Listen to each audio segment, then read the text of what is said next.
Z92.7 WZBD Radio presents exciting high school wrestling. Brought to you in part by the many community-minded sponsors you'll hear. And now to the gym for the exciting action. Well, welcome wrestling fans to R. Nelson Snider High School here in Fort Wayne, under mega construction right now with the addition of the new football field, which is really exciting for this campus. But tonight we're focused on high school wrestling, and from a Bellmont Braves perspective, we're focused on the Braves getting off the schneid against Snider here. They've lost 2 in a row in this building, 2 of the last 3 years, including last year. And thankfully for the Bellmont Braves, I think they're under relatively full strength tonight. And I'll bring in my partner now, Rex Brewer. And Rex, you know, this is a long-time rivalry, but really the Panthers have gotten the better of the Braves the last few years. They've had a couple of really strong teams the last couple of years. They had some guys that were, semi-state qualifiers, and they've got some guys in some key places where they're going to match up with some of the better Bellmont Braves. So we're going to have some good guys versus good guys here. Well, yeah, and, you know, the story of this the last few years has been the depth of the Snider Panthers, and they've just absolutely pummeled Bellmont wherever they've had an injury or a guy who was unable to wrestle. And in some cases, you know, that's just the way that it goes. In some cases, Belmont's chosen in the last couple of years just to sit some guys out, whether it was Duke Myers or whether it was Gavin Davis, who's in attendance tonight, right? They just decided, look, this match is not all that important. We want to be ready for subsequent matches. But the last time we were in this gym, and I think Tim Myers drove the ambulance up here, and the kids got out of the back of the EMS because everybody was sick, everybody was hurt. I mean, nobody was in the right lineup, and they took a whipping that night, and it was expected. Then there was the 3 years ago or 2 years ago, I don't remember what it was, when VZ dropped Cole Mendez on his right there, on his face and about ruined him. Thankfully, Cole's still good enough looking that he's still got a girlfriend and everything. I asked VZ after the match and I said, "What happened?" He goes, "Why do you think he could throw me?" And I said, "Because nobody told him he couldn't." You can't tell Cole Mendez much of anything. Well, of course, on Friday night, we had the Wawasee match, and Bellmont looked, I thought, pretty consistent throughout. They did have no Sam Wolpert, but actually the Bellmont Braves picked up 6 points at 157. So Sam sitting out and resting a little bit and getting a little bit healthier did not hurt the Braves. And it also afforded an opportunity for freshman Owen Shane to get his first varsity match. He's JV tonight. But that's a big confidence booster when you're a freshman and you can get plugged into the lineup, snatch that win, and then go back to your JV spot. The highlights I saw from the judges' Instagram looked pretty good, and I saw some pretty good moves. And there were snippets, but they looked like kids were doing things right. Yeah, and with 5 freshmen in the lineup, it's not easy to just go out and win big against some teams, and that's going to be the story for the most part for the Braves throughout the year, is that they're going to have 4 or 5 freshmen at least on most days. But they are quality freshmen. These are kids that have placed well in the middle school state and have come up, and they're not freshmen that have never had mat time that are coming in. These guys are pretty well experienced. A lot of them come with some pretty good names behind them as well. Yeah, certainly there's a mix of guys who have high expectations, guys who are coming in as freshmen and expecting to be, semi-state qualifiers right off the bat with an outside shot at being state guys. And then there's a couple of other guys who I think are just happy to have varsity spots. But you and I talked about it in the show on Sunday. When you get that opportunity as a 9th grader to get in there and make your way, it's pretty well established that you get that opportunity as a 9th grader and you make it through that whole season, you're going to come back as a 10th grader and you're going to be stronger. You're going to have confidence. You're going to have experience. All the things that scared you that first year, you put those past you. And it's pretty well established that if you can go through your freshman year at 10 and 20, you're going to come back your sophomore year and you're going to be 15 and 15 or even better. And that's what those guys are looking for. I'm going to use a farm analogy here. When you do get that opportunity to get in the varsity lineup, you need to make hay. You get in there. You do your best. If you come out and you wrestle a kid, and you know the kid is probably better than you, don't go out and be timid and just take the fall. Go out there and throw everything you got at him. Yes, because as we talked about with Jacob Duncan on Sunday and on Friday with Henry Farreau, it really comes down to what are the team's expectations for me. In dual meets, as a freshman, who want to wrestle off against another freshman, you're not expected to do anything. Yeah. Every win that you pick up in a dual meet is a bonus. And so you're right.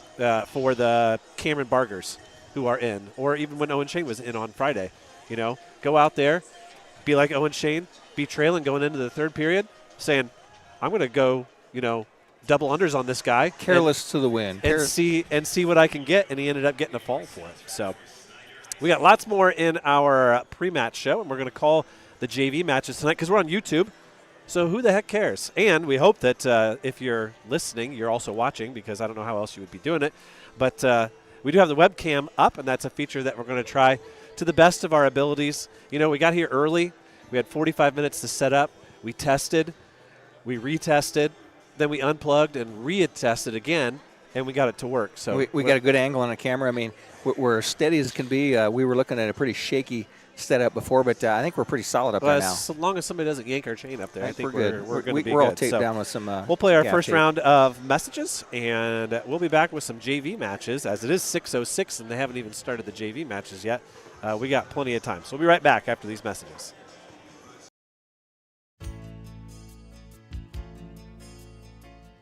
Injured in an accident, need representation in civil, criminal, or family law matters? Call DeVos, Baker, Ainsworth, and Razzo for assistance. Our office has experienced trial lawyers who can guide you through the litigation process and provide you with quality legal service at competitive rates.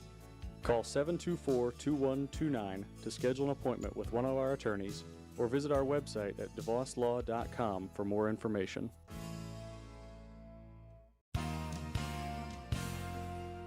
Looking for unbeatable deals? Head to Kelly Auto Mall of Decatur. With over 70 years of trusted service, we offer Ford, Chevy, Chrysler, Dodge, Jeep, and Ram all in one location.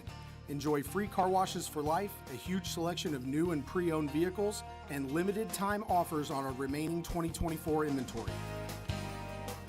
Deals this good won't last. Hurry in today. Most of us take clean water for granted, but the plain truth is cities work hard to keep our waterways and stormwater sewers as clean as possible.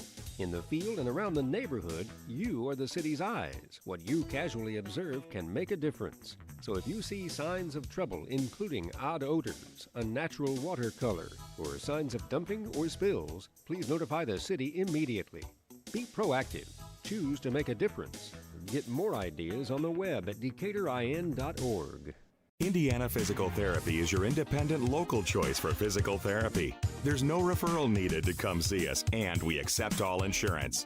With direct access, you can just walk in and request an appointment at any of our 18 convenient locations. Our team of expert therapists are here to help you recover and get you back to doing what you love. Visit us online at IndianaPT.com to request your appointment. Indiana Physical Therapy, where people go to get better. No matter your age, health and life insurance can be confusing and overwhelming. This is Derek Bailey with Bixler Insurance. Whether you are currently on Medicare or will soon be qualifying for Medicare, we have the products and expertise to meet your needs. Under age 65 and looking for health coverage? Interested in protecting your family from an unexpected loss with a life insurance policy? We can discuss options to assure your peace of mind. Call Bixler Insurance today to schedule your free appointment. Welcome back here. We are ready to go with the JV action, and assistant coach Sean Farrow informed us that Snider volunteered 2 or 3 of their boys to wrestle twice here in JV to make sure that as many Bellmont boys would get matches as possible. So we're underway here at 175 pounds with Braxton Arriaga. He's taking on Daniel Hernandez. And we'll tell you as much as we can about these Snider Panthers as we get into things. Hernandez is a junior. Arriaga, finally, I think, a healthy sophomore. Hernandez is a young man that has a lot of hair on top and has not figured out how to adjust his headgear to keep those straps tightened on the top so it doesn't slide over your eyes. First match, you'll figure that out. Fairly similar hairstyles between these two. Hernandez with the first shot. Arriaga nice fights over that number. off. And Braxton uses the strength that we saw in the football season to throw his man to his back. And I looked away, and did they go out? Yeah. 4-point near fall there, and the takedown for Arriaga. And, Arriaga's one of those guys that, everybody wants to be varsity as a freshman or a sophomore, right? And it's just not going to work for him, I don't think. But when his time comes and he's a junior and a senior, he's going to be the varsity guy. And he's got some strength. We saw he definitely has some aggression. We saw it on the football field all season long with some big hits. I didn't have any Belmont games this year, so you're talking to the wall, buddy.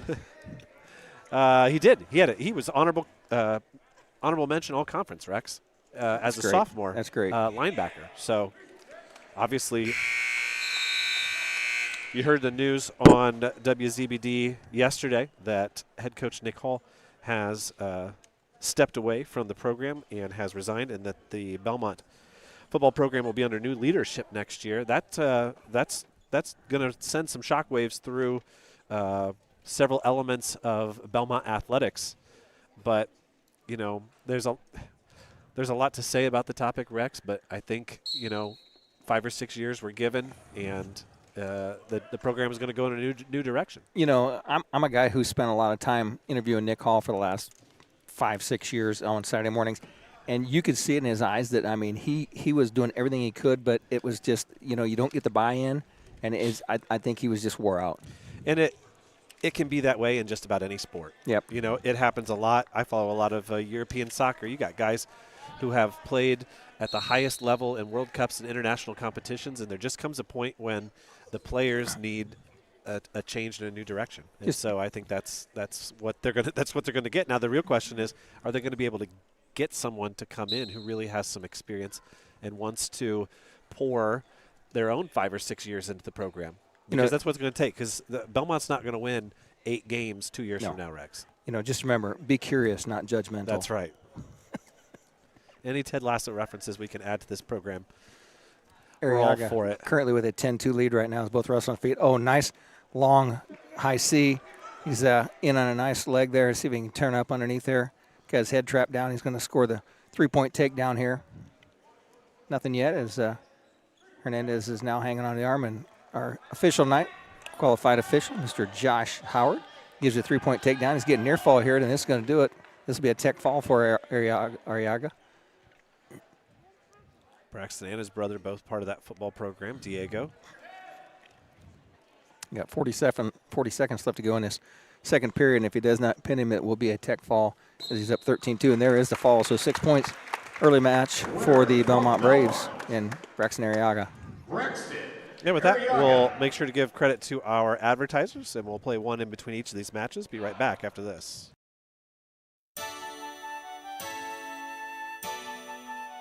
You may not know it, but Hitzer Patio and Fireplace is the perfect gift center for most everyone on your gift list. Big Green Egg Grills, Gift certificates, tabletop pellet grills, Pelican premium coolers, cast iron kettles, and Dutch oven. Unique gift ideas for special people on your gift list. Hitzer, 269 East Main Street in Bern. Welcome back here. Sorry about that.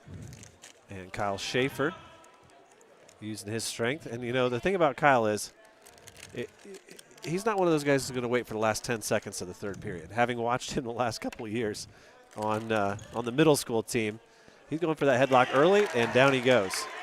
He roll through on that. He's wrestling Cade Gunn. You either live by it or die by it, Dane.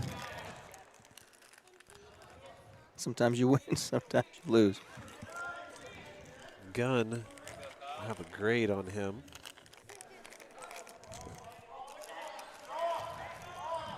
Schaefer in a nice single leg here, trying to come up from bottom. He trails 3-1 now after he gets the escape.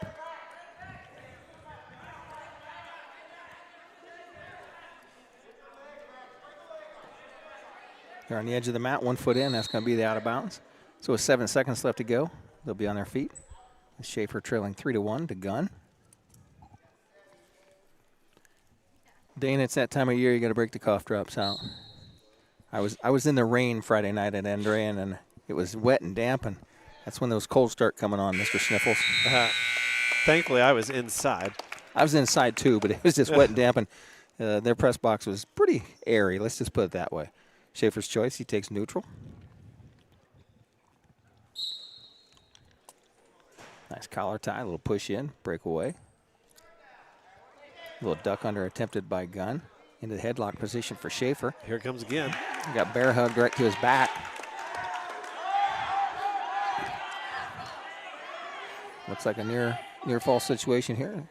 Schaefer trying to bridge out. Bridges back to his base. He's going to give up 4 near fall. Oh, Schaefer in quickly on a fireman's carry. Just needs to try and finish this here as he does. Now he works up, works for the half. Good head hunt for the young man.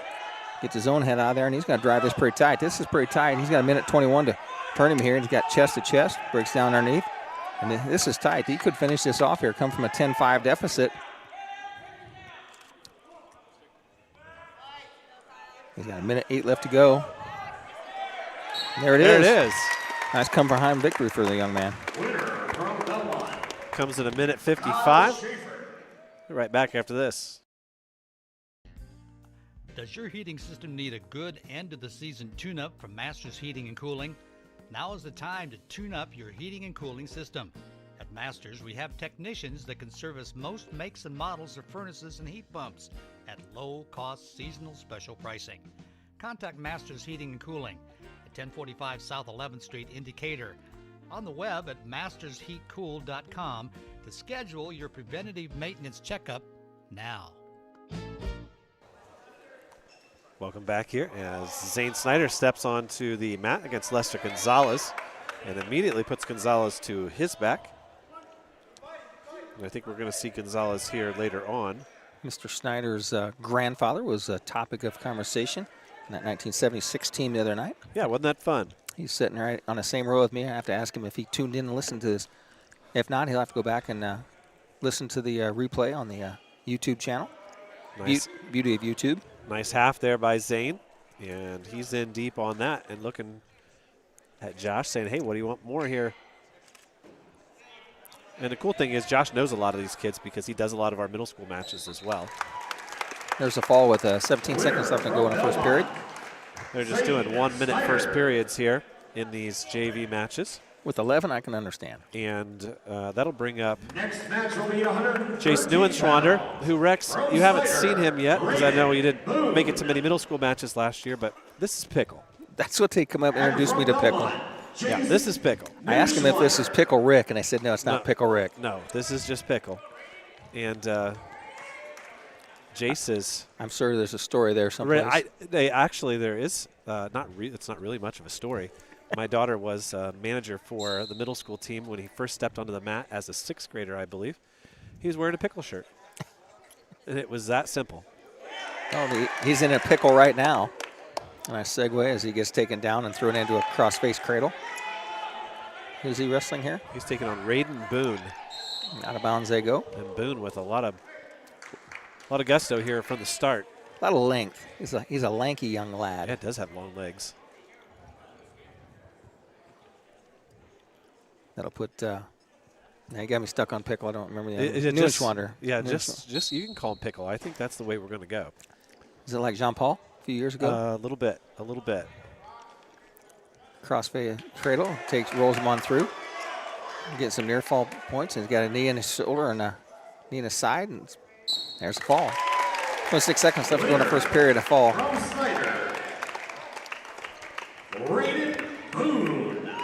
Remember that. We'll be right back after this. Quality dentistry for people of all ages. That's what you'll find at Decatur Dental Services. This is Dr. Taylor Trevere at Decatur Dental Services. We provide a wide range of dental treatment, including preventative, cosmetic, restorative, and reconstructive dentistry. Located at the corner of 224 East and Pickway Road in Decatur, we offer convenient office hours, Monday through Thursday from 8 a.m. to 5 p.m. and Friday, 8 a.m. to 3 p.m.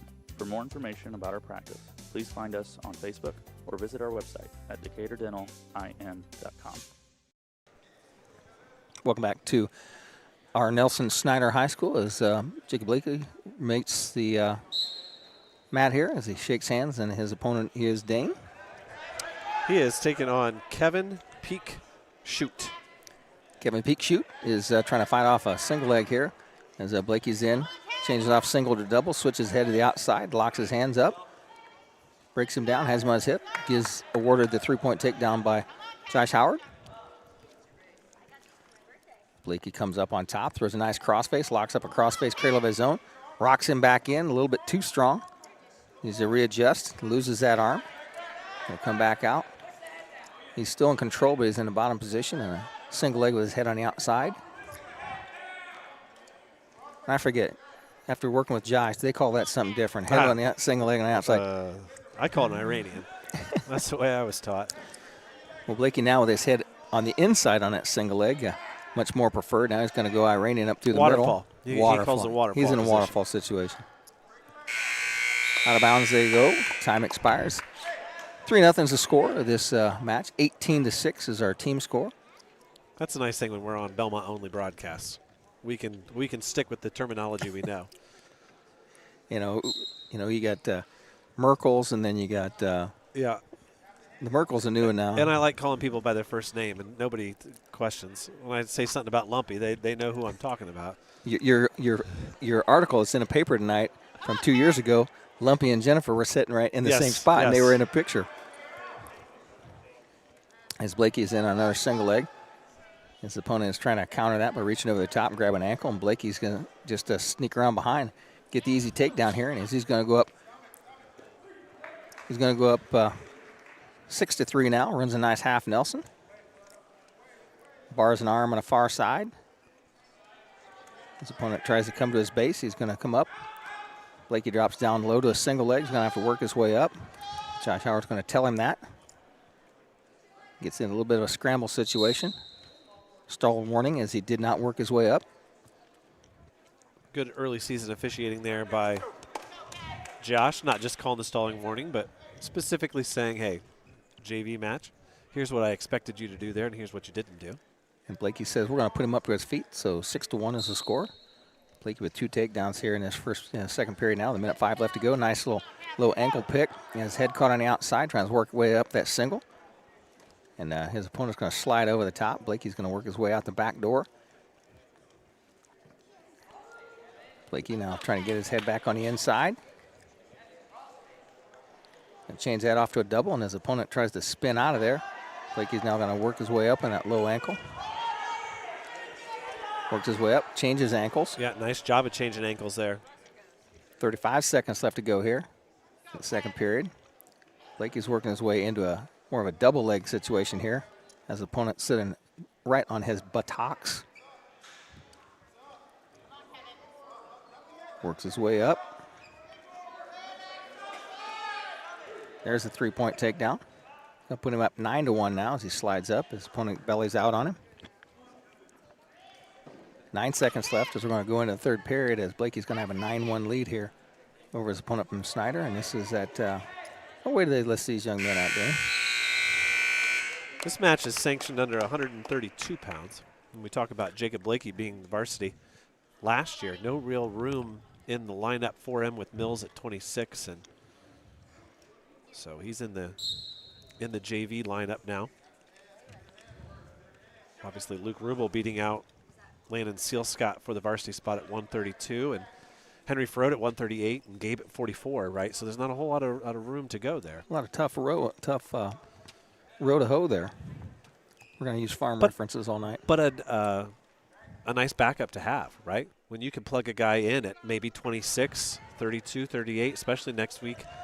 Not next week, this is in 3 days. This weekend, yeah. Yeah, this weekend. You've got some options there, and I think Coach Myers talked about it on our show. He's really pleased with the depth that Bellmont has in the middle of their lineup. That's a good thing that Red Hawk Duels is not it's not a Center Grove or something like that. So it's got some teams in there that have some weak spots in there, and it gives you a chance to give those guys some mat time so that if something happens to your number one guy, you don't drop a guy in there and he's just totally green. Yeah, and it's a 10-match weekend, but most of these guys are going to be just fine getting 8 matches or getting 9 matches, Sometimes 10 matches is too many, and you end up risking injuries. And that if you get a little bit banged up, it's a good time to say, "Hey, coach, my shoulder's a little bit sore," and you got that guy behind you, and let him get a match in. We never got hurt back in the day, Dane. We weren't allowed to get hurt. It's like you can't get hurt. You got a match tomorrow. We didn't have an official trainer either that would go to the coach and say, "This guy's hurt, he can't wrestle." There was nobody there. It was a wild, wild west, brother. You tell me Calver wasn't well versed in the in the arts of. He'd call Doc Doan. That's right, Doc Doan. Full Nelson. Yeah, Doc Doan took me out to the hospital and got some stitches one night after a football game. And we talk about sanctioned. These were unsanctioned stitches. Doc Doan's son, Rob Doan, is an attorney in Florida. And a lot of people don't realize this, but he donates every year to the wrestling program in honor of his father. And to the tune of several $100s a year. And he faithfully gives that. And so just one of those examples of, generational understanding of the program and support. That is just strictly rent money for Chris Malin and I using his sauna in the basement on High Street. Yeah, we spent a lot of time, and they had a little place down there, had a sauna and had some wrestle mats. And if you see Rex Brewer, the 119-pounder, doing some takedown drills with Chris Malin at 185, it was an interesting sight. But Jacob Blakey going to get ridden out here, but he holds on for the 10-4 decision victory. We'll play an ad and be right back with Landon Sealscott right after this. Krukeberg Auction and Realty has been your trusted partner in the auction process. Buying or selling, they make the steps straightforward and easy, guiding with expertise and commitment. A family-owned local business, not just auctioneers, your neighbors supporting local athletics. Feel confident you're in the right hands. Call Krukeberg Auction and Realty today. Experience the difference with family you can trust. Back here at 138 pounds, and the aforementioned Landon Sealscott is about to step on the mat here for the Bellmont Braves. He is a tall, long, lanky young man. Yeah, switched fall sports. Freshman year he played soccer, and sophomore year he joined Randy Heisner's crew and ran cross country, and really likes what that did for his conditioning. He gives up the opening takedown here. Josh Howard very liberal with that takedown as both wrestlers are on the edge, and it's kind of leaned back more to the NCAA. Let those guys wrestle. I mean, if they're not touching gym floor, they let them go. Sealscott was 6-10 last year in varsity action, occupying one of those varsity spots for much of the year.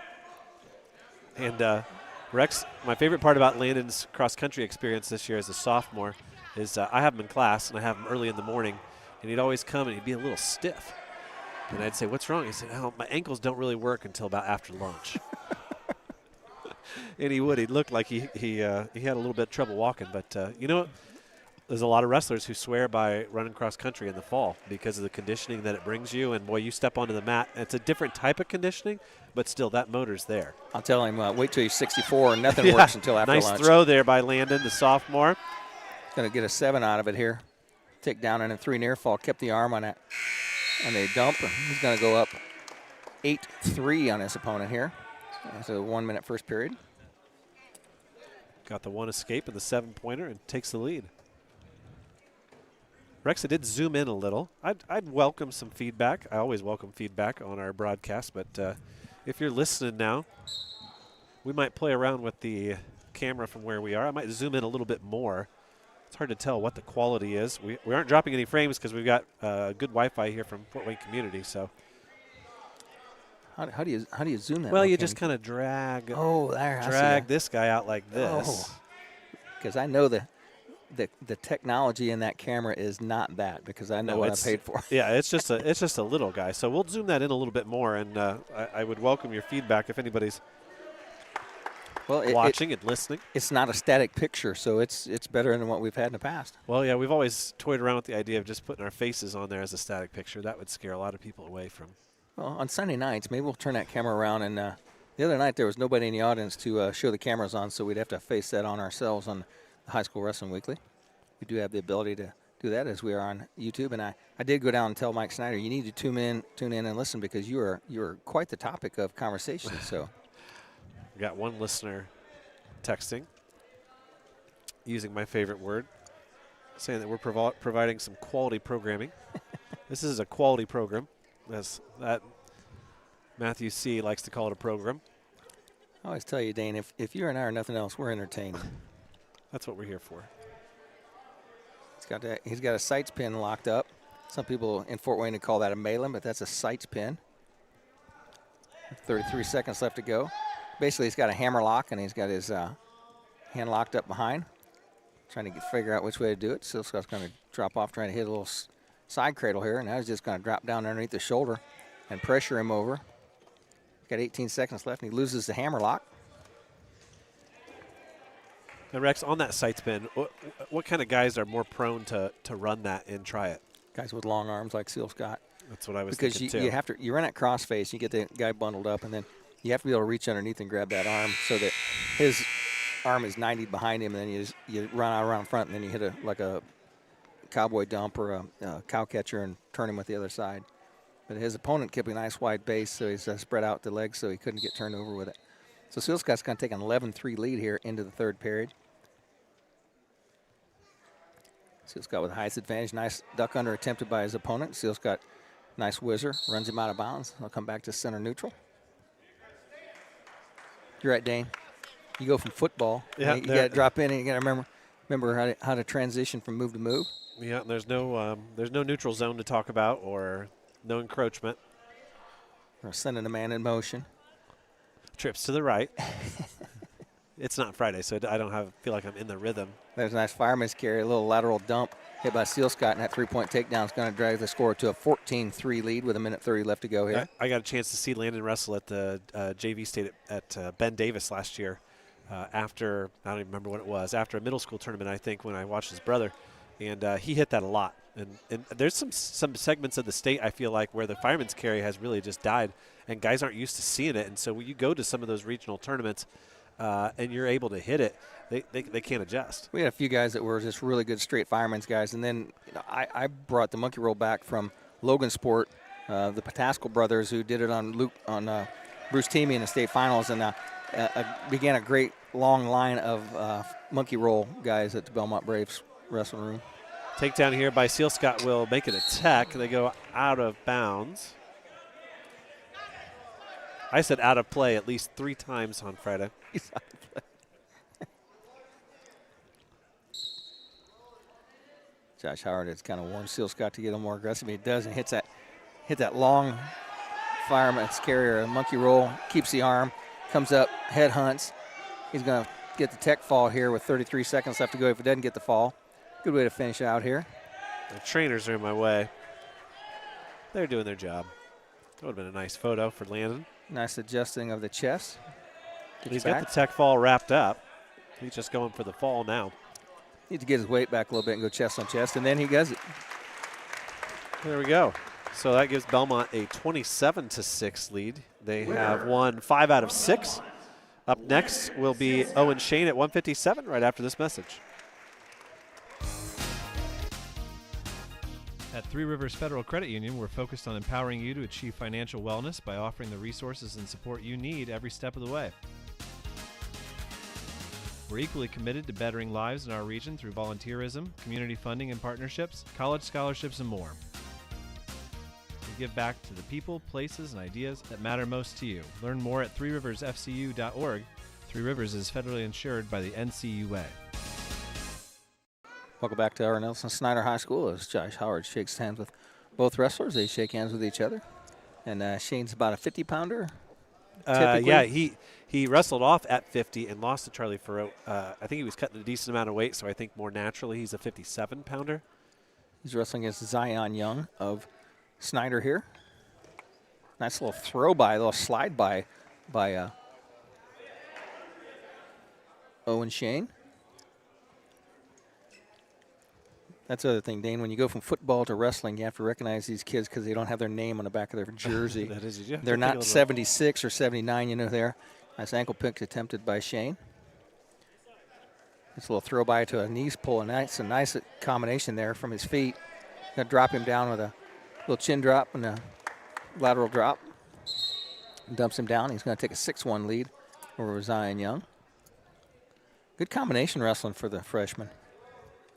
Like I said, he was a middle state place winner last year, and like 3rd, I think they said. And also wrestled at IPO and has just really put himself on the mat a lot over the last few off seasons.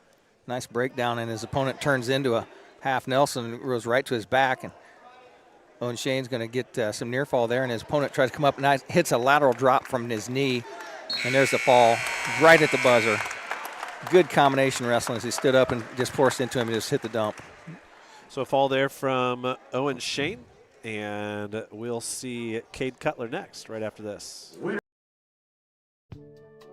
Join the team at Smith Brothers of Bern, where they pride themselves on providing their employees with a family atmosphere. Smith Brothers is currently hiring with a Monday through Friday work week in an air-conditioned environment. Employees are not required to wear uniforms and can listen to music while they work.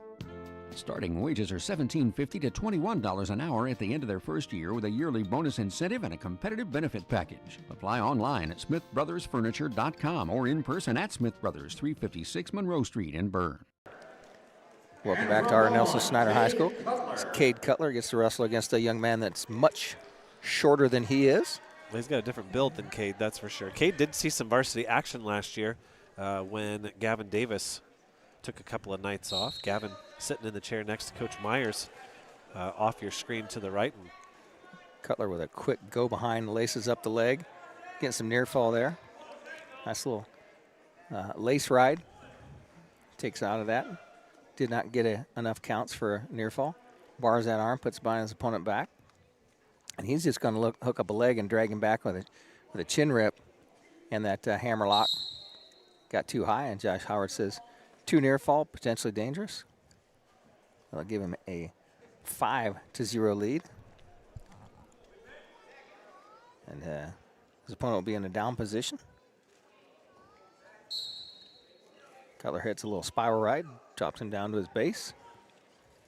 Now he's going to bar that up behind him. He's going to stretch that arm out, go right into chest on chest, drive him over to his back. 22 seconds left to see if he can get the fall here. He's got his 4 near fall, and there's the fall.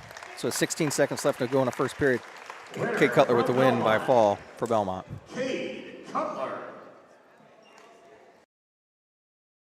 We select our insurance companies the same way you do, very carefully. When you work with us, you can count on receiving fast, courteous, and professional service and quality protection through Auto Owners Insurance. For a no-problem approach for your life, home, car, and business insurance needs, ask us about the No Problem Company, Auto Owners Insurance. See Toby, Mark, Kyle, or Barb at Graber Insurance with offices on Highway 27 North in Bern and 623 West Monroe Street in Decatur. Welcome back to our Nelson Snider. As Mr. Christner comes to the mat, Blake Christner. Christner with a considerable height advantage over his opponent here from Snider. And Christner kind of in and out at 90 and 215, isn't he? yeah, he lost the wrestle off at 2:15 to Hamilton. That was a really close match the first few periods, and Hamilton ended up getting the fall. I think that's one where Christner would like another shot as soon as he's able to get one. Nice shot by his opponent, and Christner blocks him out front. Going to hit a little cowboy dump and take him right to his back with the bulldog. Working for a fall. Christner in a good position here. His opponent bridging on his shoulders. That's going to do it. 27 seconds left to go, so a 23-second fall for his match. 33-second fall. Capture a photo here for Blake. Like I said, I know he's really itching to get another opportunity to get back on the mat and get himself will be 175 pounds a wrestle off. And Rex, we haven't talked about it as much in recent years, but that's what you want, right? I mean, that's you want somebody, you want the varsity guy to be watching that match and think, man, he's coming for me the next time we have a wrestle off, and I better keep working my butt off. Yeah. Connor Mosier? Connor Mosier, yes. He's a freshman. Off the top of my head, I don't remember him wrestling last year as a middle schooler, so he's an addition. I believe he is relative to, I might be wrong here, but I think he's related to Richard Shaw. Okay. In some way or another. I will ask Richard tomorrow at work. Mr. Mosier has a leg picked up. Now he's in on a single leg, drops him down to the waist, and Mosier goes around behind. And if you didn't recognize him, that was just royalty on your screen. Dr. Heavy Hands, no, General Heavy Hands. Heavy, as you like to call him. Heavy. He's sitting up there with a couple of my old buddies, Terry Burton and Seth Condon. I told Terry Burton Not just buddies, but legends. I told Terry Burton, I said, "You are just as handsome as the last time I saw you." He goes, "What does that mean?" I said, "You take what you want out of it." So Mr. Mosier with a 3-1 lead here. A call for an illegal hold. He's in the top position. A few more matches here. This one at 175 and another one at 190. Carter Sutton, the freshman, going to jump on in there, and then we'll have some warm-up time, I assume. And that's a good number. 11 JVs is a real good number. Yeah, that's what you want. Yeah. I mean, as a referee, you'd come in and go, "Oh, I got 11 JVs," but you have to think of the kids as like some of these JV kids, unless they get into a couple of tournaments and do some matchups like Bellmont had the invite last Saturday. I mean, these kids just do not get enough mat time. No, and it's especially problematic in our area. Schools down in the Indy area, I think they get a little bit more opportunity, and there's a lot of teams struggling for numbers, scheduling-wise. So choice goes to the Snider wrestler. He takes down and put Mosier in a top position. They start second period. He has a 3-1 lead here, and Josh Hard comes in and says, let's adjust that hand a little bit. No caution on that, just a little coaching there. Rex, the mayor's in the house, so make sure you behave. I always behave when the mayor's in the house. As Mosier takes his opponent to his back, as his opponent actually rolls to his back, and Mosier catches him. Mosier needs to get a half Nelson here in place here. He goes to the reverse half Nelson. Works for the pin here. And there it is. So Mosier with a second period fall. I saw some good moves out of the young man there, freshman. Yeah, he's got a good build for a ninth grader. He's got some size to him, and boy, you talk about Belmont's lineup right now. 175 senior, 190 senior, 215 senior, 285 senior. So for how many years has Bellmont had one guy in the top 5 weight classes? Yeah. So our last match here will be Carter Sutton. He'll be taking on Cord Gunn. And Cord Gunn was the same one who wrestled Kyle Schaefer and was in a back-and-forth match with him. Had the first 2 takedowns against Schaefer and then got rolled. So he's got something to prove here. Yep. And he quickly comes out and gets the takedown on his Belmont opponent. There's a half Nelson driven in. And he get rolled to his back, and it's going to be a quick 12-second fall here. 14-second fall. So that wraps up our JV action. We'll play some messages, and we'll get ready for varsity right after this. Hey, do you know when and where we can recycle in Adams County? Well, I know you can recycle from 8 to 4 weekdays and Saturday 8 to noon at the transfer station next to Golden Meadows. Okay, where else? In Decatur, behind D&D Marathon on the east side of town on Thursdays, Mondays at Simon Manufacturing 27 South in Bern, and in Monroe on the third Tuesday at the fairgrounds. Plus, you can always get the latest info at adamscountyswmd.com. Thanks. When you need building materials, you need Arnold Lumber, 425 Winchester Street in Decatur, featuring lumber in a wide choice of sizes, plus doors, windows, roofing, and more. Whether it's a complete new home or remodeling, a new deck or deck repair, a new kitchen or a kitchen update, whether it's an erected or materials-only garage or pull barn package featuring quality metal, free professional designs and estimates. Arnold Lumber provides it all. Open 7 to 5 Monday through Thursday till 4:30 on Friday and 11:30 on Saturday. Adams Sports Medicine provides certified athletic trainers at many high school athletic events. These trainers specialize in injury prevention. Dr. Robert Kinney is board certified in physical medicine and rehabilitation as well as sports medicine, while Dr. David Coates is board certified in orthopedic surgery. Both Adams Medical Group physicians will be there to provide non-surgical and surgical care. Visit adamshospital.org or call 1-833-724-DOCS to schedule an appointment. Fall into savings at Best One in Monroe. This is Manager Matt Brown with savings on tires and service. Now through December 15th, buy 4 eligible Bridgestone or Firestone tires and save up to $120 instantly. and get your vehicle ready for winter with a Valvoline full synthetic oil change for as little as $39.99 after rebate. See store or bestoneofmonroe.com for details. Best One of Monroe, selling tires, serving people.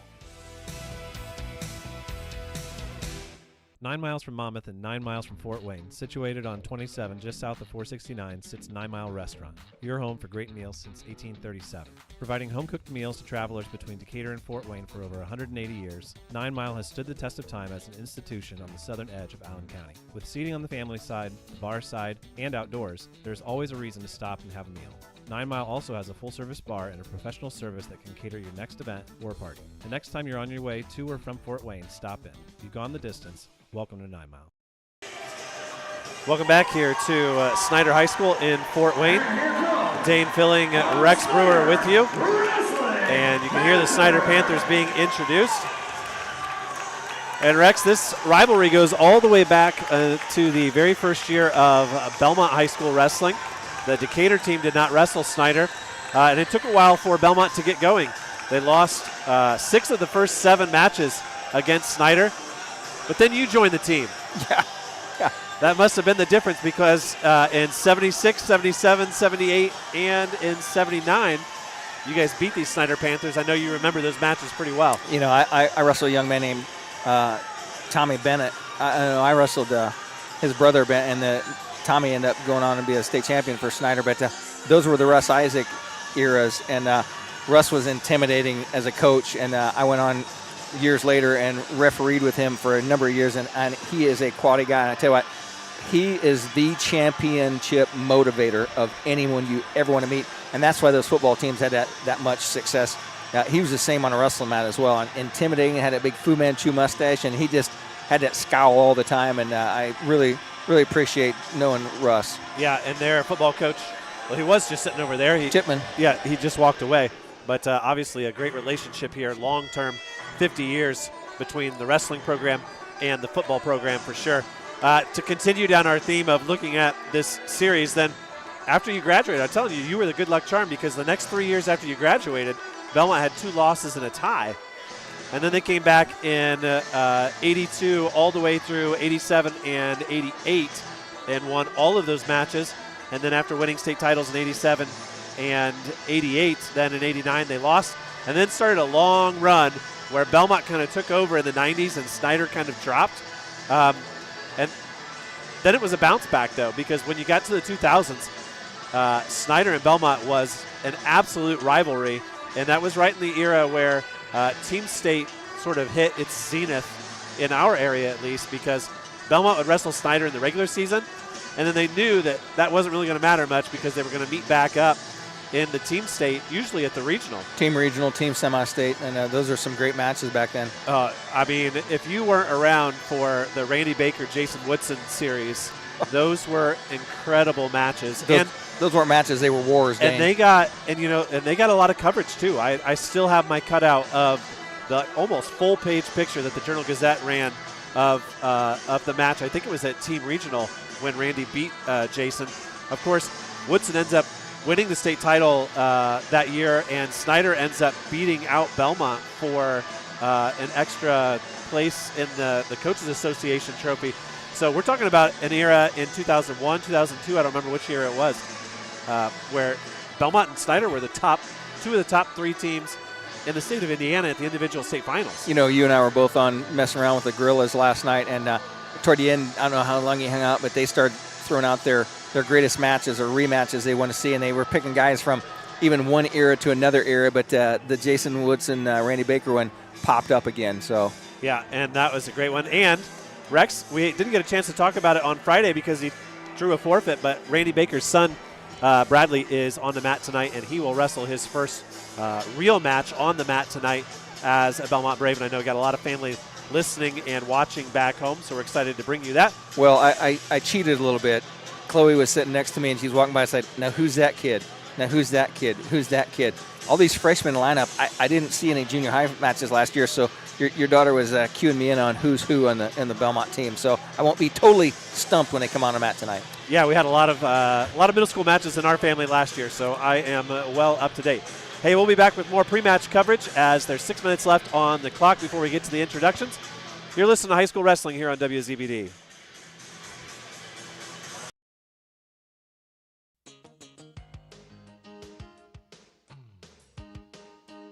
Hi, this is Tina with Innovative Concepts Audio Video. Let us help you fall into the perfect fit for your home theater entertainment. Whether it's a stunning home theater, crystal clear audio, or smart home upgrades, we've got the tech to match your style and budget. Stop by Innovative Concepts at 1421 Manchester Street in Decatur and make your home the place everyone wants to be this season. We bring technology to you. When faced with the difficult task of making arrangements for your loved one, many emotions and questions arise. What would they want me to do if they were here? Where is the money coming from? How much should I spend? Do they want burial or cremation? The staff at Haggard, Hershey, and Zelt Funeral Home can help you navigate these tough questions. Make your wishes known and allow us to make sure that your wishes are carried out. Call Ryan Hershey or Eric Zelt at 260-724-7167 to schedule an appointment today. Why lose out to pain? Visit Dr. Carla Grody at Grody Chiropractic, 320 West Monroe Street, Decatur. She's a specialist in the utilization of proven non-force techniques to treat injuries of all kinds requiring professional chiropractic care. Call 724-2510 for an appointment with Dr. Carla Grody. Open Monday through Thursday, closed Friday and Saturday. Grody Chiropractic, 320 West Monroe Street, Decatur. Don Myers Plumbing and Heating in Bern is your American Standard home comfort dealer. American Standard has been in business for more than 100 years and welcomes Don Myers Plumbing and Heating of Bern as one of their independent dealers. Don Myers Plumbing and Heating and American Standard will provide your home or business with energy-efficient heating and cooling equipment, saving you money. Don Myers Plumbing, Heating and Cooling at the east edge of Bern on Adams County Road 000, your American Standard heating and air conditioning dealer. Renowned around the Midwest for his skills and his creative abilities, Nate Bowers and the team at Bowers Paint Studio in Decatur work with a wide range of clients, from collision repair to custom paint jobs for classic cars and motorcycles. Located on Monroe Street on the west side of Decatur, Bowers is your place for body work too, whether it's getting your ride back on the road or finally getting that classic car, the paint job you've always wanted. Stop by or give Nate a call to put the best in the business to work for you. Welcome back here in our pre-match show. And Rex, we take a look now at the varsity lineup for the Bellmont Braves. We'll start tonight at 144 pounds, and that means we'll get a look at Gabe Myers to begin. And Rex, Gabe was all over his opponent on Friday. Great on his feet, willing to score, willing to let his man up and score again. And that's what you expect from Gabe. You know, I was a bit critical of Gabe last year. Number one, I thought at 32, I didn't think he looked strong at 32, and he went to 26. I thought he looked thinner, but this year he's grown, he's matured. We had that conversation with his dad on High School Wrestling Weekly that first week that his dad was on, and I think he's matured into a bigger frame, and I think he is has a little more strength for those skills that he's always had. Yeah, and obviously when you're talking about a kid like a Gabe Myers, right? I mean, he just comes with expectations heaped upon him. He's preloaded. Yeah, and so, you know, it's a tough spot to come into. You know, he's going to have his own career, and he certainly shouldn't be judged on what Duke did, right? And then he also has the added expectation of trying to live up to his dad's standards, and then throw on top of that the fact that his dad's the head coach. And it's a lot to put on a freshman, and I think you're right. I think there's some maturity, there's an extra year in age, and there's some strength there that he's gained. And I think if you're a Bellmont wrestling fan, you're going to really enjoy watching Gabe Myers wrestle this year. The only thing harder than that, as my analogy, is being the setter on an Angola volleyball team when Loy Ball, the greatest setter in the world for 15 years, is the coach. It's like you cannot set enough to make them happy. A couple of other matches to highlight here for you. Looking at 106 pounds, Jalen Davis is state-ranked and semi-state ranked as well, 23 wins last year. He'll take on Cameron Barger at 106 pounds, and also should have a nice match at 126 between Ben Mills and Damian Starkey. And the other one that we'll look forward to is the return of Sam Wolpert to the lineup. He'll be taking on Spencer Shively. So those are three of the more experienced wrestlers in the Snider lineup. So, Dane, we do have a former Bellmont wrestler, assistant coach on this Snider team, and Logan Neer, who just made his way into the gym. Yeah, and he's been part of that program for several years and sort of adding a Bellmont flavor to there. And his dad is a Fort Wayne Community Schools teacher as well. So lots of connections there, and a former New Haven wrestler. So, okay, we're ready to play our last round of messages here in our pre-match. And we'll take you through the introductions and the national anthem. And we'll bring you, if it's not a surprise for you yet, hopefully it will be a surprise. You're listening to High School Wrestling here on WZBD. Bad hair day? Bad day at the office? Bad day behind the wheel? Hey, stuff happens, even to the best of us. At least your car insurance rate doesn't have to take a hit. Get Erie Rate Lock from Erie Insurance. Gives you a great rate that stays put until you change a car, driver, or your address. Plus, seriously good service. Now that's something to smile about. Your Erie agent in Decatur is John Kins. Get a quote at 728-8888 or visit kinsinsurance.com. Erie Rate Lock does not guarantee continued insurance coverage and is not available in all states. Finding a reliable, affordable, and professional electrician is difficult these days, but in Adams County, there's a name you can trust, and it's Phil Blakey of Blakey Electric. Serving Decatur and the surrounding communities, Blakey Electric does residential and commercial electrical work, both inside and outside. Give Phil a call today at 724-8049 and tell him about the work you need done on your remodel, new building project, or any other electrical project. Leave it to the experts at Blakey Electric, 724-8049, to take care of all of your electrical needs. Who wants a complete smile? Or maybe it's just time for a dental cleaning and exam. Visit Dr. Laura Kugelhahn and her gentle, knowledgeable, and caring staff at Complete Smiles, located at 1133 North Main Street in Bluffton, Indiana. Dr. Kugelhahn would like to help you maintain your dental health or transform your smile. Complete Smiles is there to help you. Dr. Kugelhahn is currently accepting new patients. Call 824-3100 today to schedule an appointment. Two Brothers Bar and Restaurant, located on the corner of 3rd Street and US 224 in the heart of downtown Decatur, is your home for great meals, a cozy atmosphere, top-of-the-line catering, and now, free meals for kids. That's right, this summer on Tuesday and Wednesday nights, kids under 10 eat free with the purchase of just one adult meal. Whenever you come, Two Brothers is the place to sit and enjoy a meal. Offering burgers, wings, chili, ribs, appetizers, and nightly specials, Two Brothers has a banquet room, a bar side, and a family side. For your next meal, visit Two Brothers Bar and Restaurant in Decatur. Expert Transmission on US 224 in Decatur and on US 124 in Bluffton is the place to go for not only transmission help, but also full-service general auto and truck repair. Matt, Corey, and Tyler at Expert Transmission are experienced and ASE-certified mechanics who can diagnose and fix your family or work vehicle. Call Steve or Dustin soon to set up an appointment. Expert Transmission has the best warranty in the business, 5 years and 100,000 miles on a new transmission, and can give you a free estimate. Call today at 724-2434 or like Expert Transmission on Facebook. The loss of a room in your home due to a storm, a flooded basement, or even worse, a house fire are all events that will change your life forever. And it can be even more of a nightmare if you choose the wrong contractor to repair and rebuild. That's where K&R Contractors in Decatur come in. The guys at K&R use the same software as the insurance agencies, and they're at the forefront of the industry in this area when it comes to storm damage restoration. Look them up at K&R Contractors and trust them to get your home or property back to the way it should be.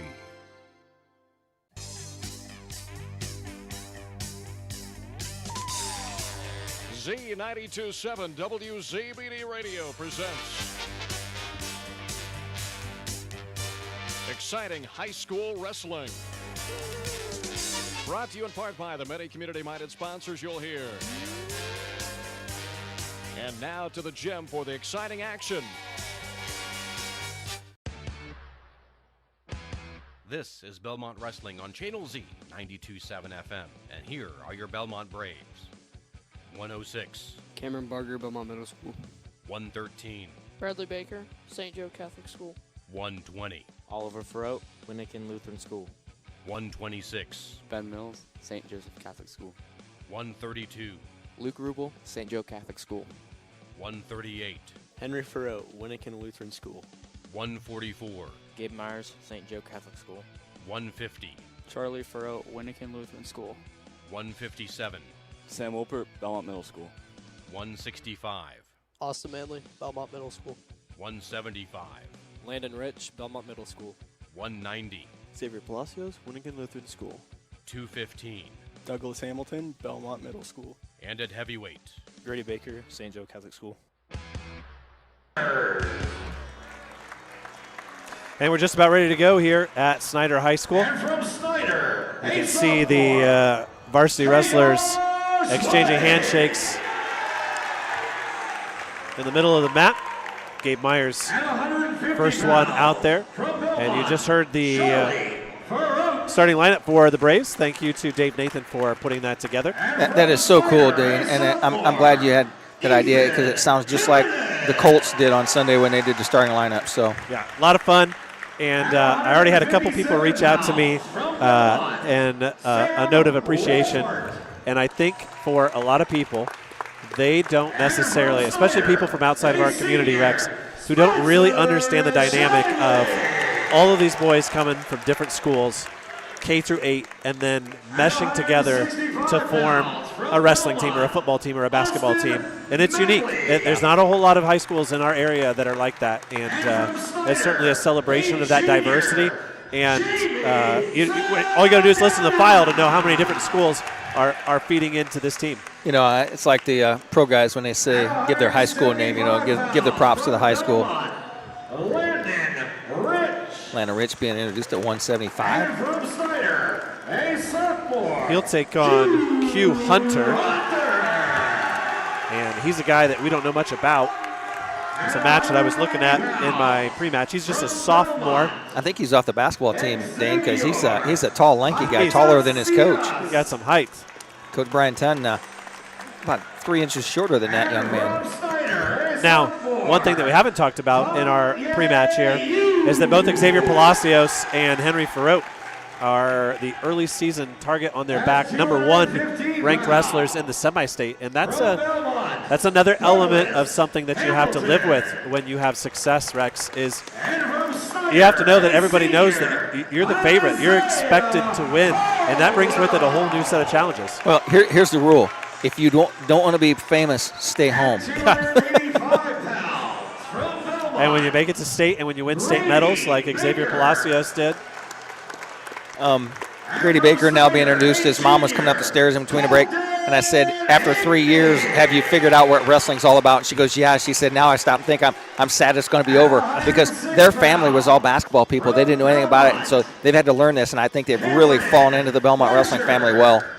Now, Grady Baker wrestled Colton Igney last year in this duel. And that was a 96-second fall.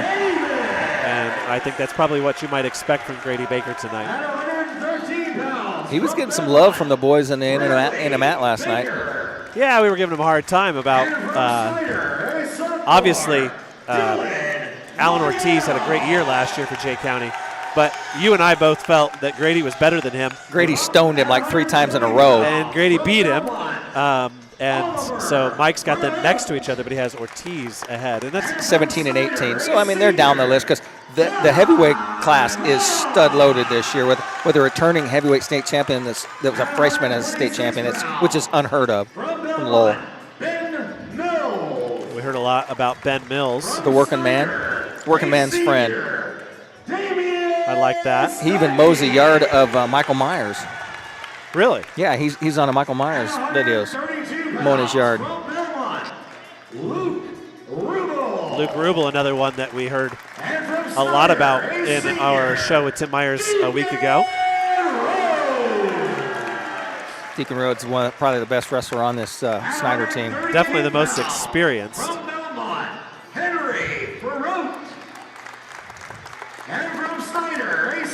Deacon Rhodes handed Henry a pretty good loss last year. So we are ready to go here, starting off at 100. You got that backwards. Ferrote handed Rhodes a loss. Is that what you said? I thought I read it on that. I read it on the website. Maybe. Okay. Ferrote tech-falled Rhodes last year, 19-4. It was in your article. I misread it. It was a scoring explosion from Henry last year. So here we are, Taylor Sway versus Gabe Myers, 144 pounds. And Myers is bigger and stronger this year physically. You can just look at him and look at him, and he seems bigger through the chest and arms. So he spent some time in the weight room this summer. A lot of wrestling, so they shake hands. We're ready to go. First match tonight at 144, and it's Bellmont versus Snider, and we're underway. Nice collar tie by both wrestlers. Myers pushing into his opponent. Drops down, has an underhook on Sway. Sway makes a poor shot. He tries to back out. Myers drops in on a double leg right on the edge of the mat. Myers trying to stay in, and they go out of bounds. They'll come back to center with a minute 44 left to go in the first period. We can hear ourselves think now. Now, Dane, we're into wrestling. You got to learn how to subtract from 2 minutes to see what the fall times are. Myers in on a single leg, and the knee gets twisted by his opponent's waist. So the nice job by Josh Howard to call that quick, potentially dangerous. Now, Rex, we do have to be on our best behavior because my wife is listening. Oh, since when does that matter with you and I? As Myers hits a nice little duck under to a lateral drop, gets a takedown. He's up 3-0.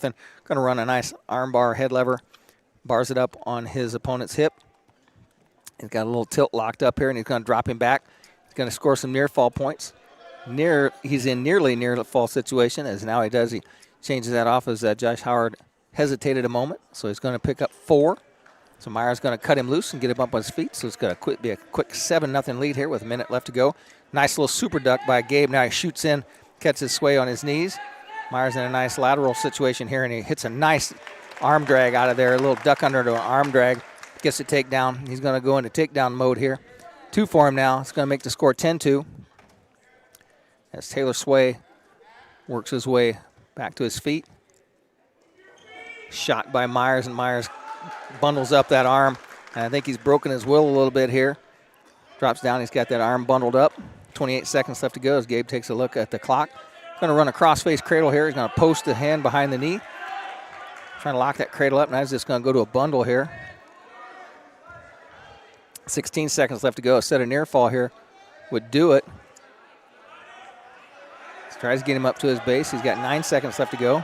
He's enough to get a 4 count in there. He changes off, and he's going to get the fall. There it is. 3 seconds left to go. Minute 57 is your fall time for Gabe Myers. 6-0's our lead. We'll be right back after this.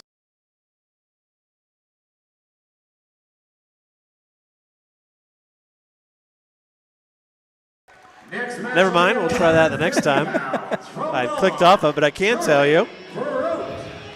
To see Craig West at Johnson's Auto Sales, the corner of Adams and 13th Street in Decatur for your next car, truck, SUV, or van. Johnson's Auto Sales wishes all the wrestlers good luck this season. Dana, my first match of the season, I was calling it. I kept no score. What the heck's wrong with me here?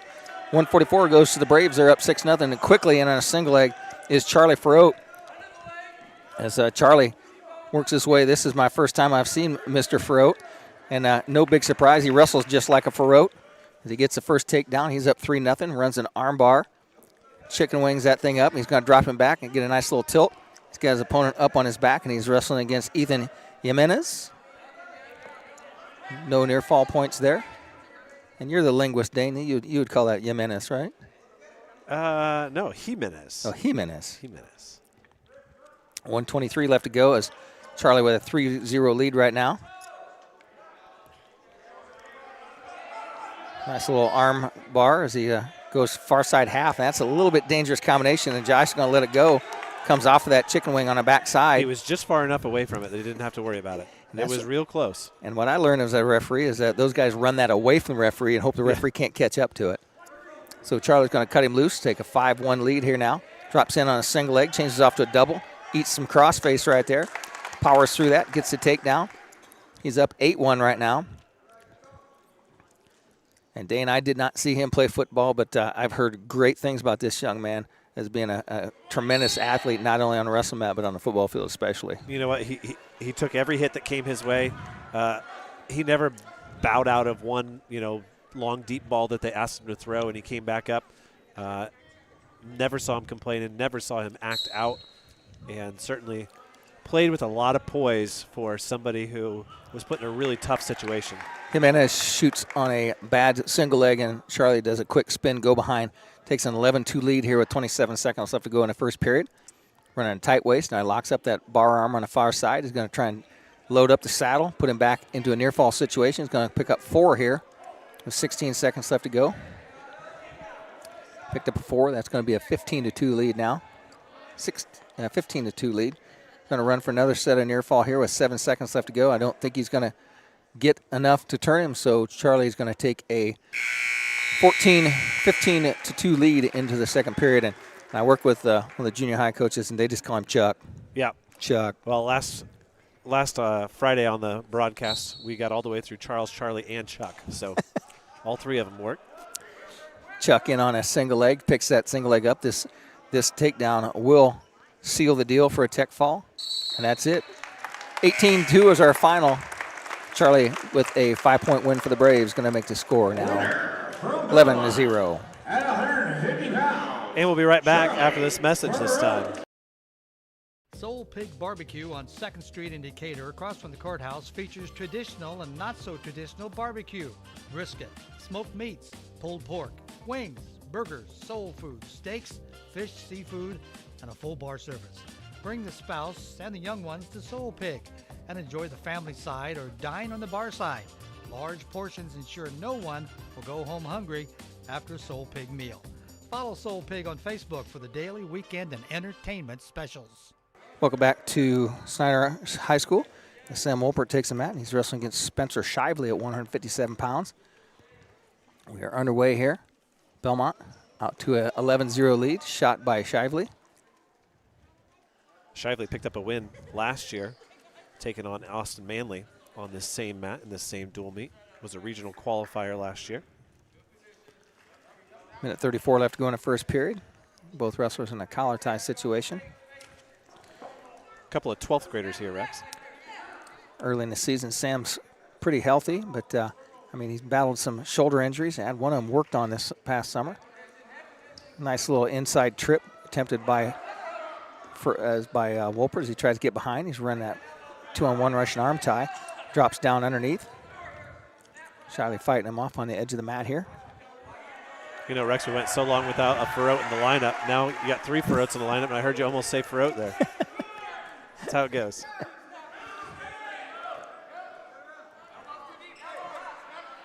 They're on the edge of the mat. Wolpert is down underneath. They're going to call out of bounds as they work their way back to the center with 49 seconds left to go. Wolpert has been on the attack here. He's been the aggressor.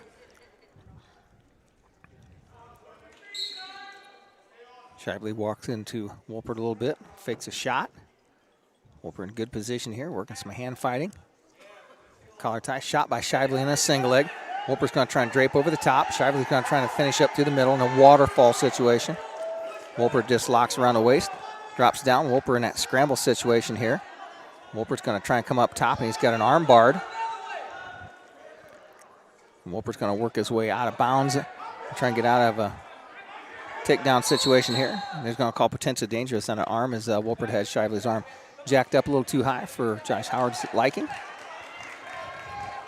Rely on Rebecca S. Cochran, CPA, for all your personal and business accounting and tax preparation at 165 North 2nd Street in Decatur. Wishes all wrestlers good luck. That's exactly what I do, Dane. I take all this millions of dollars I make on the radio, and she figures out how much taxes I have to pay out of that.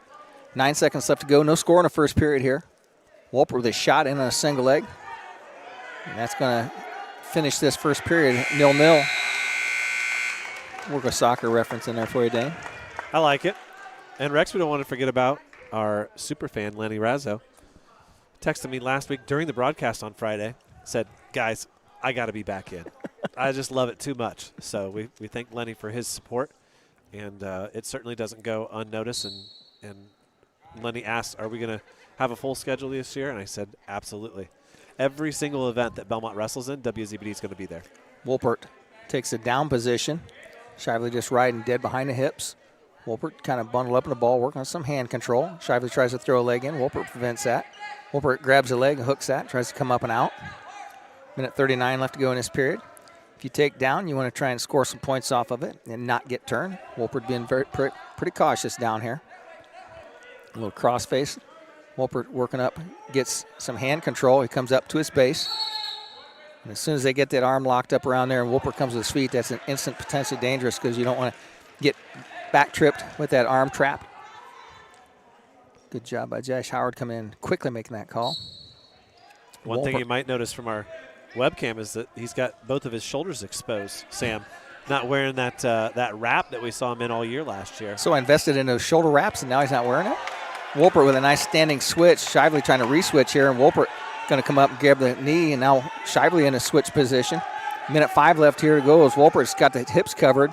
That should be a 2-point reversal, and it is. On the edge of the mat, Shively gives up the first points of the match here with 56 seconds left to go in the second period as Wolpert works his way up, and they're going to stay on the edge of the mat here, kill some time, come back in with 50 seconds left to go here. That looked like old Henry boy there on the switch. No, Henry had a lot longer one. Had a lot longer one. Henry would intentionally get taken down so he could hit a standing switch. 50 seconds left to go. That was in the 2-point takedown era, though. Yeah, you don't give those up now. Those are hard to make up. You give up 3 for 2s, you don't catch up. As Shively now in a down position, tries to stand up. Wolpert's trying to pinch his legs together on the back, not really riding the legs, just pinching the hips with 41 seconds left to go. Josh Howard's going to do some talking to him here and tell them both to do some action. Wolpert tries to stick one leg in. Shively's trying to work his way up and not give up any. Wolpert tries to hit a cradle. Shively working his way up. Wolpert doing a good job of breaking him down. And Dana, I forgot. The fans can see this. I don't have to go play-by-play. Yeah, well, we're still going to call it as if it's a radio broadcast. I don't know if our camera's that good, but it certainly does add a new element. It gives you the impression that there's a match going on. 5 seconds left to go as Wolpert needs to try and return him to the mat. It drops down to a leg, and that's going to do it. So Wolpert hangs on to that slim 2-point lead. What it does give you is an opportunity to watch Lumpy watch wrestling, and I like that. Lumpy sitting next to Richie Barger over there, old baseball teammate of mine back in Pony League, back when we played Pony League before it was Koufax. I think his grandson is Barger. Sam wasn't up to the line on that. Josh missed that. So Shively's in on a shot. Wolpert's going to drape over the top. Shively tries to come up out of there. Wolpert gets back in good position. They're in that scramble situation. Wolpert would hold both legs there. Shively's trying to come up and out. Sam don't want to trade him 3 for 2 here. Sam's going to try and scramble out of this with a leg twist. Sam comes back, grabs an ankle. He get into that Big Ten scramble mode here.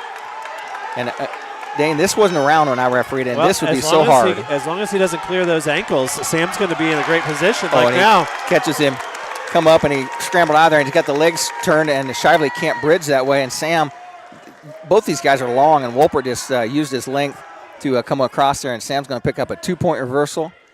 Oh, he's going to get a 3. They were on there. He still got the ankle trapped with his forearm. Sam was on top, so he's going to get just straight near fall. There's no reversal. He got the. Was there escape? He got the takedown. They started neutral. Okay. So he got the 5-0 lead right now, and he's going to get 4 out of it here. With 48 seconds left to go and run a nice Turk series as Sam's got the leg elevated high. You want to try and get your heel to your head up there. Turn that down and try and work that leg down. Shively fighting out of this, and the Turk is you're just kind of hang on, so you try not to get pinned and ride out the rest of this 30 seconds here without giving up the extra bonus points. And Sam comes out front, tries to bundle him up. Shively trying to work out, but Sam posts his head with his knee. Has Shively over onto his shoulder, and he's still got the same pinning situation, so Josh is not going to change the point. Now he gives him 4. And Sam goes into a cradle. He's going to hang on to this cradle here right out the last 10 seconds. So Sam Wolpert is going to take a 9-0 lead here. And is going to get a major decision over Shively, and that's going to give the Braves 4 points to take it to a 15-0 lead. Timmy Takedown Tree Service on US 224, 3 miles east of Decatur, has firewood for sale. $30 a scoop, $75 for a 6-foot bed, $85 for an 8-foot bed. Timmy Takedown Tree Service can give you a free estimate on removing storm-damaged trees, grinding stumps, or trimming trees. Call 728-9120 and talk with Jake to set up an appointment. Timmy Takedown Tree Service has been in the area's best and most trusted tree service for 50 years. Stop out or call today. Welcome back here as Belmont's jumped out to a 15-0 lead. That moves us into 165, where Austin Manley takes on Jamie Saldana. And Manley, quick on the fireman's carry, switches to a double, drops Saldana down, and gets the opening takedown. Belmont pitching a shutout these first 3 matches, and Manley quickly into a tilt. Saldana going to try to roll back into it.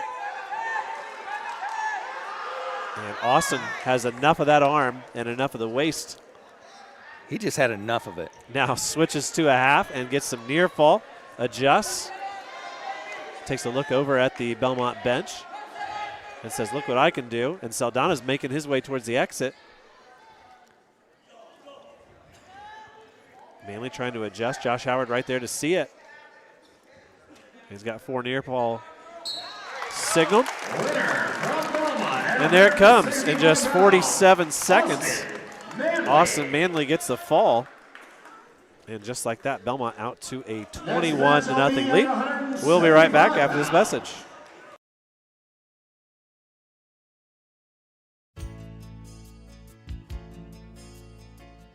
Injured in an accident, need representation in civil, criminal, or family law matters? Call DeVos, Baker, Ainsworth, and Razzo for assistance. Our office has experienced trial lawyers who can guide you through the litigation process and provide you with quality legal service at competitive rates. Call 724-2129 to schedule an appointment with one of our attorneys or visit our website at devoslaw.com for more information. Welcome back to R.S. Nelson Snider High School. We make it 175 pounds. It's Landon Rich taking on Q Hunter, the very tall, long, lanky Q Hunter. And Hunter trying to counter Landon Rich's single leg attempt here. Rich still hanging on to a single leg here, but Hunter is able to secure that takedown, takes a 3-0 lead, and Rich quickly up to his feet.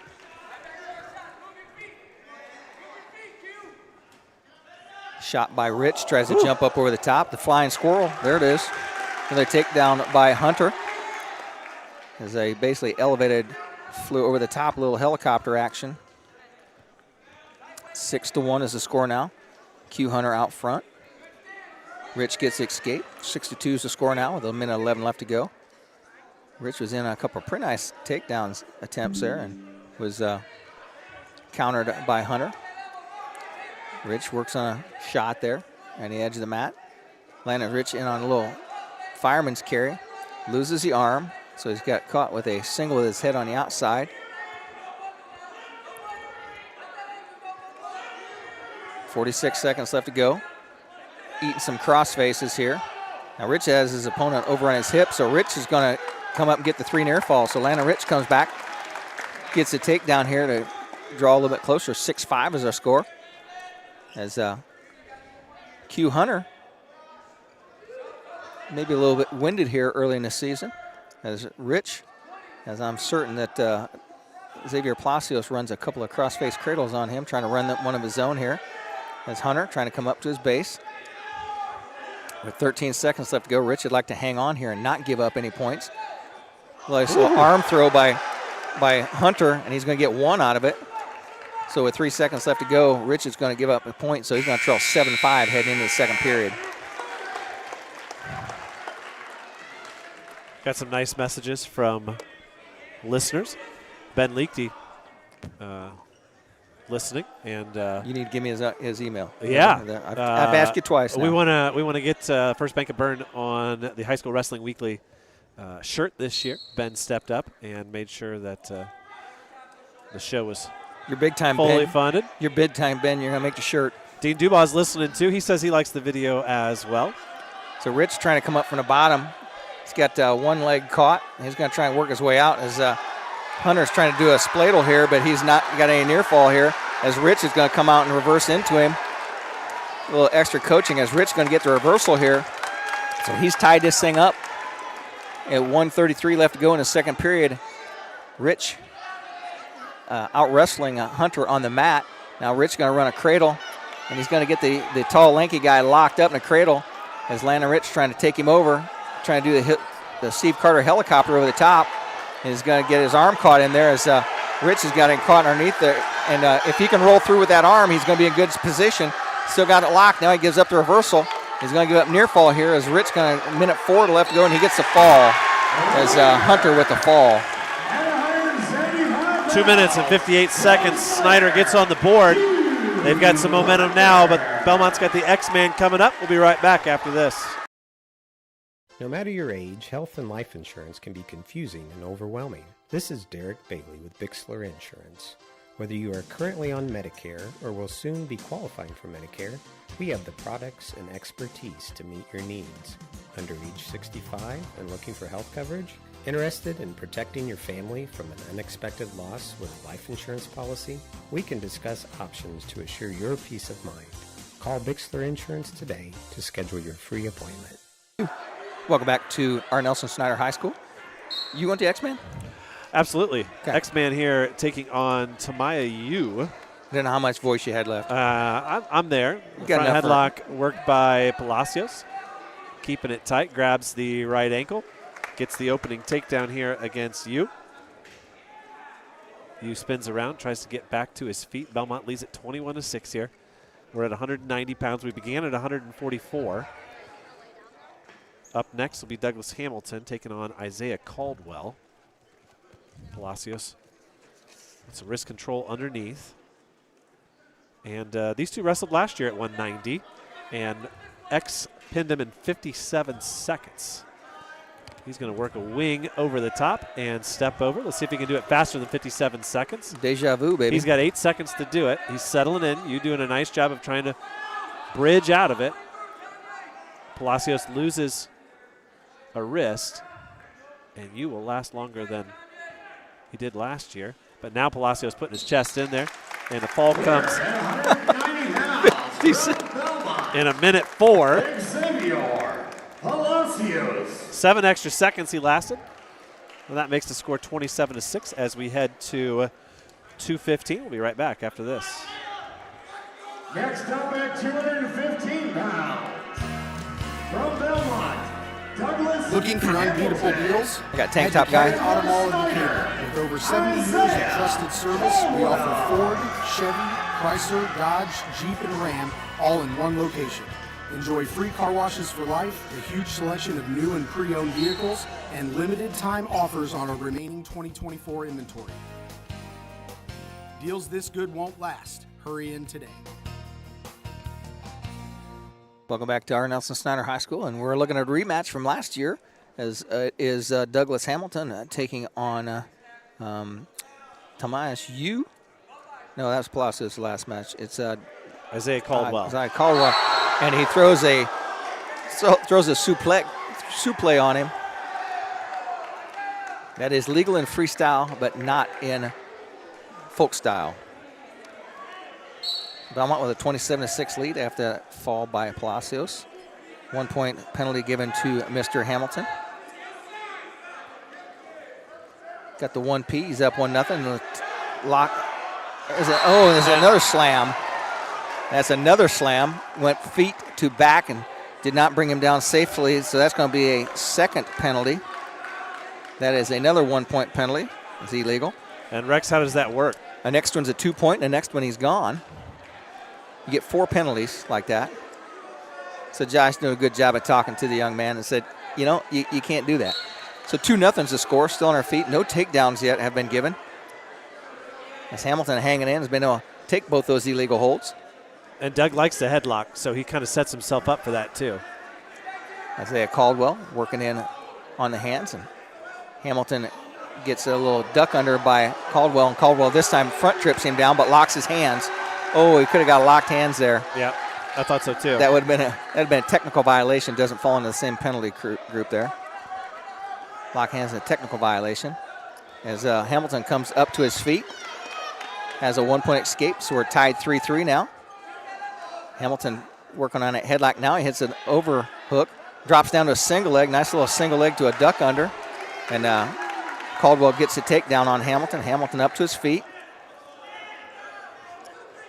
Caldwell drops down to a leg. 6-3 is the score. 27 seconds in. Hamilton puts him on his back, and he picked up a reversal, but he didn't get any takedown, or no near fall on that. Hamilton tried to drag him back in. Hamilton needs to get his toe out of bounds and not give up the escape. He's trying to drag him back in. He's going to give up the escape here. 7-5 is going to be their score. 4 seconds left to go. And this 2-minute cowboy fight goes into the second period here, Dane? Douglas got those socks. Reminds me of a young Rex Brewer. No, I always had knee pads. I had wimpy knees. Well, that was fun. That was only 2 minutes of action there. 7-5's the score. A couple of illegal holds, a couple of takedowns, a couple of reversals. Minute 53 left to go in the second period here. Wrestlers in a collar tie situation here. A little throw by attempted here by Caldwell. Hamilton trying to lock up that headlock. Caldwell's going to pick him up and slam him again. I can smell it. And he gets slips out of the headlock. Drops down. Caldwell trying to lock up a cradle here. 10-5's the score. He's going to give up, escape. Hamilton up to his feet. 10-6 is the score now. Minute 19 left to go here in this second period. We are at 215 pounds. Rematch of last year's dual meet. You'd say Hamilton picked up the win last year? Yeah, it was in the JV match. Okay. A match is a match. These two are back with a minute left to go in period number 2. Things are starting to slow down a little bit here. The dust has settled in the barnyard as Caldwell tries to step into a bear hug. Hamilton fights that off. Hamilton's looking for that headlock. What's better than one headlock, Dane? 2 headlocks. Going to try another one. Caldwell trying to slip his head out of that. 37 seconds left to go here. Caldwell tries to step over a leg and got the hands locked. And he's going to try and bear hug Hamilton down the mat. He's in a rear standing position. Needs to take him to the mat. Hamilton's able to fight this off, and he does take him down. 3-point takedown. 13-6 is the score now with 21 seconds left to go. Here in period number 2. Caldwell just kind of hanging on Hamilton's head here. Hamilton trying to reach up. Bear hug attempted by Caldwell. Going to try and crunch him down to the mat, and he does, right straight to the back, and time expires. So he's going to get a 3 takedown, no near fall. 16-7. And Dane, I saw a women's college match tonight, and Kennedy Blades in Iowa got a takedown right to the back. That's a 4 in college, I think. Okay. So we start the third period. 16-7's our score. Caldwell in the lead.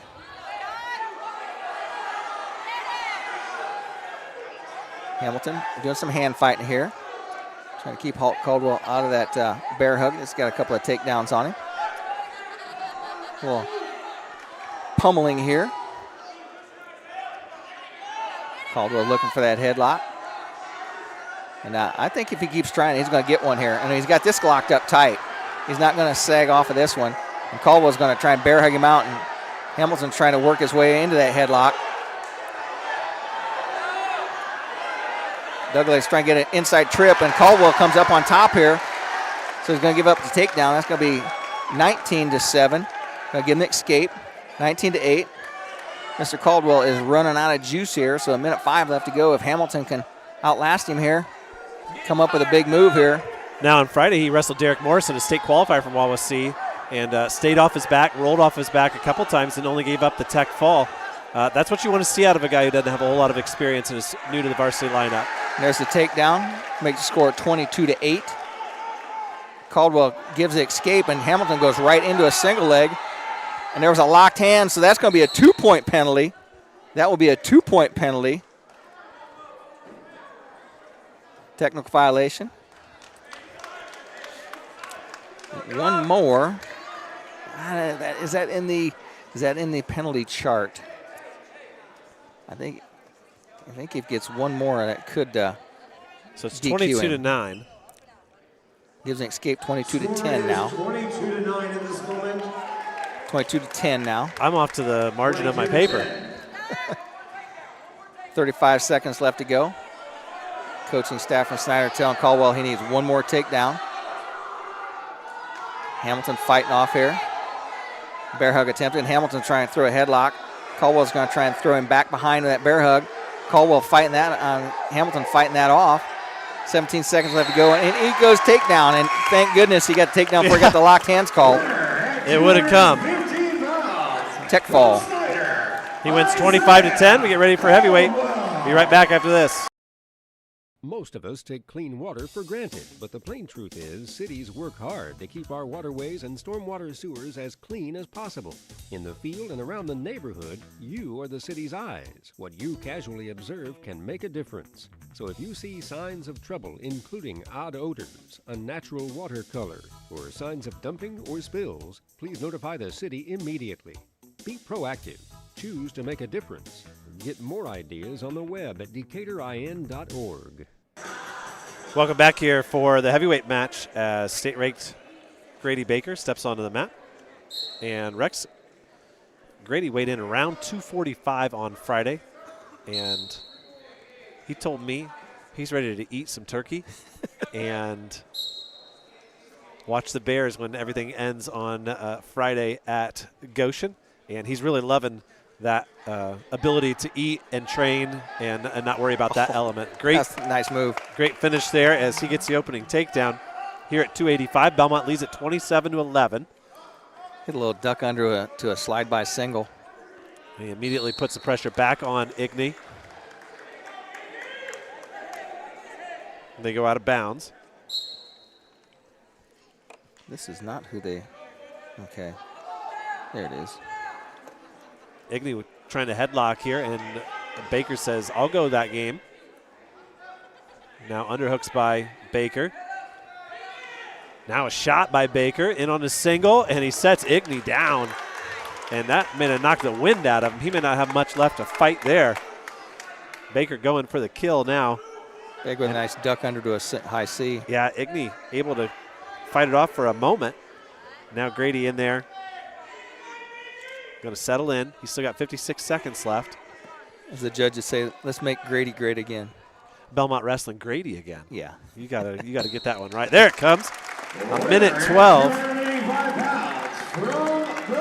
That puts Belmont up 33-11. We'll be back with 106 right after this. This will be at 106 pounds.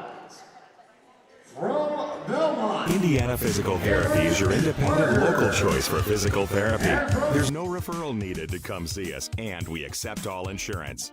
With direct access, you can just walk in and request an appointment at any of our 18 convenient locations. Our team of expert therapists are here to help you recover and get you back to doing what you love. Visit us online at IndianaPT.com to request your appointment. Indiana Physical Therapy, where people go to get better. Welcome back to 106-pound match between Jeelan Davis and Cameron Barger. Snapped down by Davis. Barger fights that off. Minute 43 left to go here in this first period. We're 106-pounders here at R. Nelson Snider High School. Bellmont with a 33-11 lead after that first period fall by Grady Baker.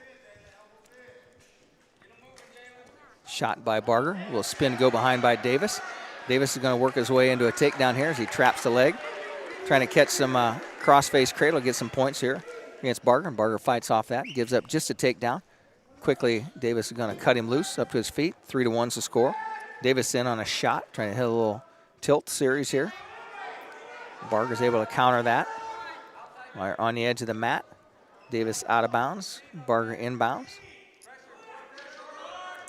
Barger winning the wrestle off as he gives up the takedown. Nope, no takedown. You need to make it all the way around. Like near fall, it was a near takedown. Does a nice job. Barger winning the spot as Jacob Binniger is out with an injury. Davis pinned Binniger last year in the duel in the first period. Binniger with a cast on his hand. I think we might get him out of there mid-season, I think you were talking. You may have seen that pretty face of his on the big billboard around town. He's one of the 6 guys on the billboard, yeah, I think. I've got one on my Grady's refrigerator. in the middle. I've got one on my refrigerator. As Barger in on a shot, countered with a front headlock there by Davis. Davis going to spin, trying to go behind, and he does. So he's going to take a 6-1 lead here. Good quickness out of these 6-pounders here. As Davis now takes a 6-1 lead with 10 seconds left to go here in the first period. Davis, wrist roll, has Barger broken down. That's how period number 1 is going to come in. 6-1 is our score with Davis in the lead. Rely on Rebecca S. Cochran, CPA, for all your personal and business accounting and tax preparation. At 165 North 2nd Street in Decatur, Rebecca S. Cochran wishes all wrestlers good luck. Neutral situation as Barger took neutral and quickly in on a nice little lateral drop on Barger. Davis with a 9-1 lead now. As Davis runs that crossface, trying to bundle him up here. Works his way in, trying to lock up that cradle. Minute 34 left to go here. Barger breaks that cradle off. Now Davis in with the legs. Tries to double him up, and Barger's able to slide his hips down to the mat. Takes that pressure off from the legs. Davis runs a chicken wing on the left side. Gonna try and hop off and bundle him up here. As Barger's able to break that chicken wing off. Now it's into a double wrist roll here. As Barger trying to work his way up with just over a minute left to go here. Double legs by Davis. Now he runs a power half. Minute to go here. He's got that arm up, and Josh Howard steps in and tells him to watch that arm, and Barger's able to Gumby shoulders that out of there and not get turned on that. Davis says, I'm tired of playing here, so he gives him escape with 44 seconds left to go. 9-2 is our score.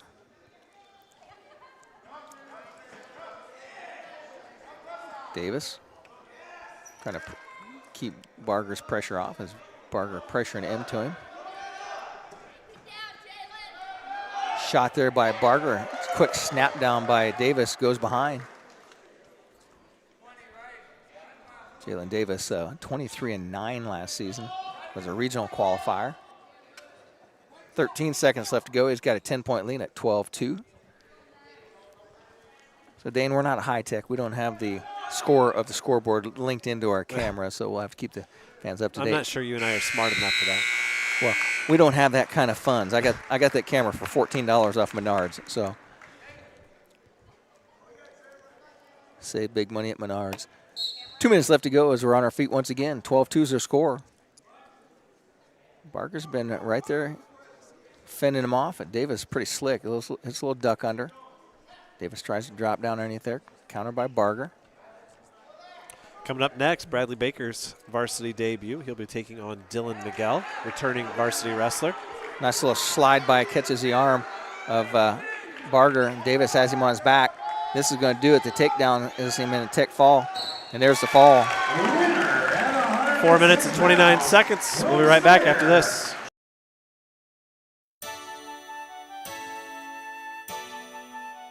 You may not know it, but Hitzer Patio and Fireplace is the perfect gift center for most everyone on your gift list. Big Green Egg Grills, Gift certificates, tabletop pellet grills, Pelican premium coolers, cast iron kettles, and Dutch oven.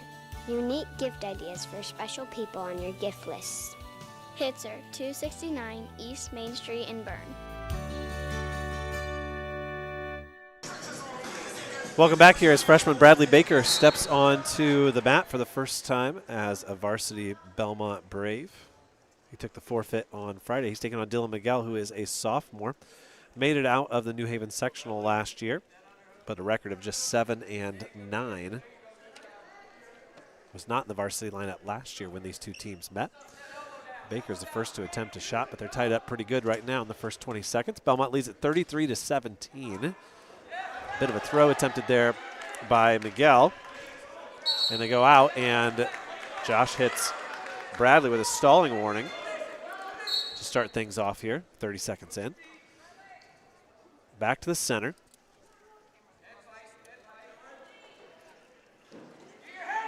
Shot by Baker, in on a single, trying to pull it in. Good sprawl by Miguel. Now Baker with some encouragement from Nick Coons. Hangs on to that single, now lifts it, switches to a double. Goes over the top, comes from behind. First varsity takedown. There it comes. Get the jitters out. He's on his way to that tomahawk steak. He only needs 99 more. I don't know if he could eat a tomahawk steak all by himself. 50 seconds left here in the first period. Baker with a 3-0 lead after that takedown. Bellmont would just about wrap it up with a win here. So you still have Henry Farrow as a bit of a hammer there at the very end, and I would be very surprised if Henry Farrow suffered a loss tonight. Oliver Farrow will go for his first varsity win after this. I saw him walk by and asked Chloe, I said, I know that's a fruit. Which one is it? 4 freshmen, 4 ninth graders in this Bellmont varsity lineup. They had 5 on Friday when they beat Wawasee. And they'll rely pretty heavily on those handful of freshmen early in the season. Baker with a nice ride here. Sees out the first period and heads to the second. He'll defer his choice, and Dylan Miguel says, let's go neutral here to start the second.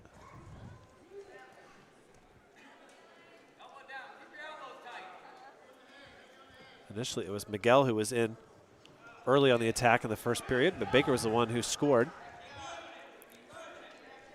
Tied up in front of you on your screen right now. Baker reaches underneath. Miguel grabs that right elbow of Baker. Baker shakes that loose, tries to set something up there. Drags Miguel back. Now pops that head down.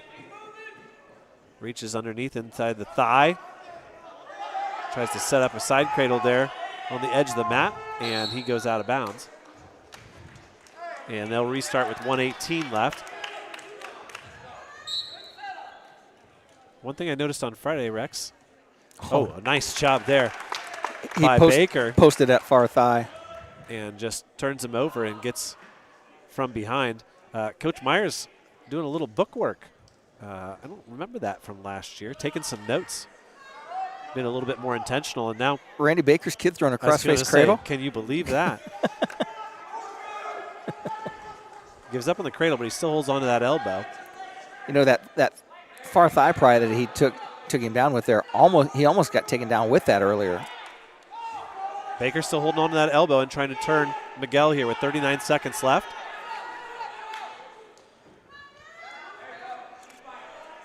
Trying to do my photo duties here as well. Baker doing a nice job of riding. They were definitely seemed like 50-50 on their feet, but Baker scored both takedowns, has a 6-0 lead here, and Miguel hasn't sniffed getting out from underneath. 10 seconds left. Don't know if he can lock this cradle up and get some points off. He's trying to connect him here. He's got him connected. He comes back over the side and tries to roll through. And with 1 second left, he'll go into the third with a 6-0 lead. We want to give a shout out to one of our best supporters. That's Lenny Razzo, one of our wrestling boosters. If you'd like to continue to support Bellmont Wrestling on WZBD, get in touch with myself or Al Converse. We take cash, check, or credit card. We don't take credit card, Rex. Okay, sorry. Now Miguel in on a shot. I'll take credit card. Good sprawl by Baker. Miguel works up, though. Switches off to a double. Baker still holding that lock underneath. He needs to get his leg back underneath. Nope, there's the takedown. And that cuts the score to 6-3. Baker still with the lead. Bellmont needing to win here to seal things up. A comeback win here by Dylan Miguel would make things a little bit more interesting on the team side of things.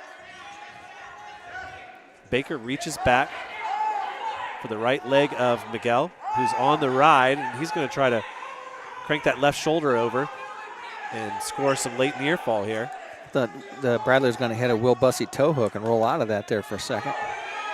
Miguel with a nice strong right hook on the crossface. I'm trying to see around the PA announcer here. Baker not in any damage right now or any danger of damage at the moment. 45 seconds left. He's going to earn this win if it's going to be his first varsity win. On the mat, that is. He's already 1-0.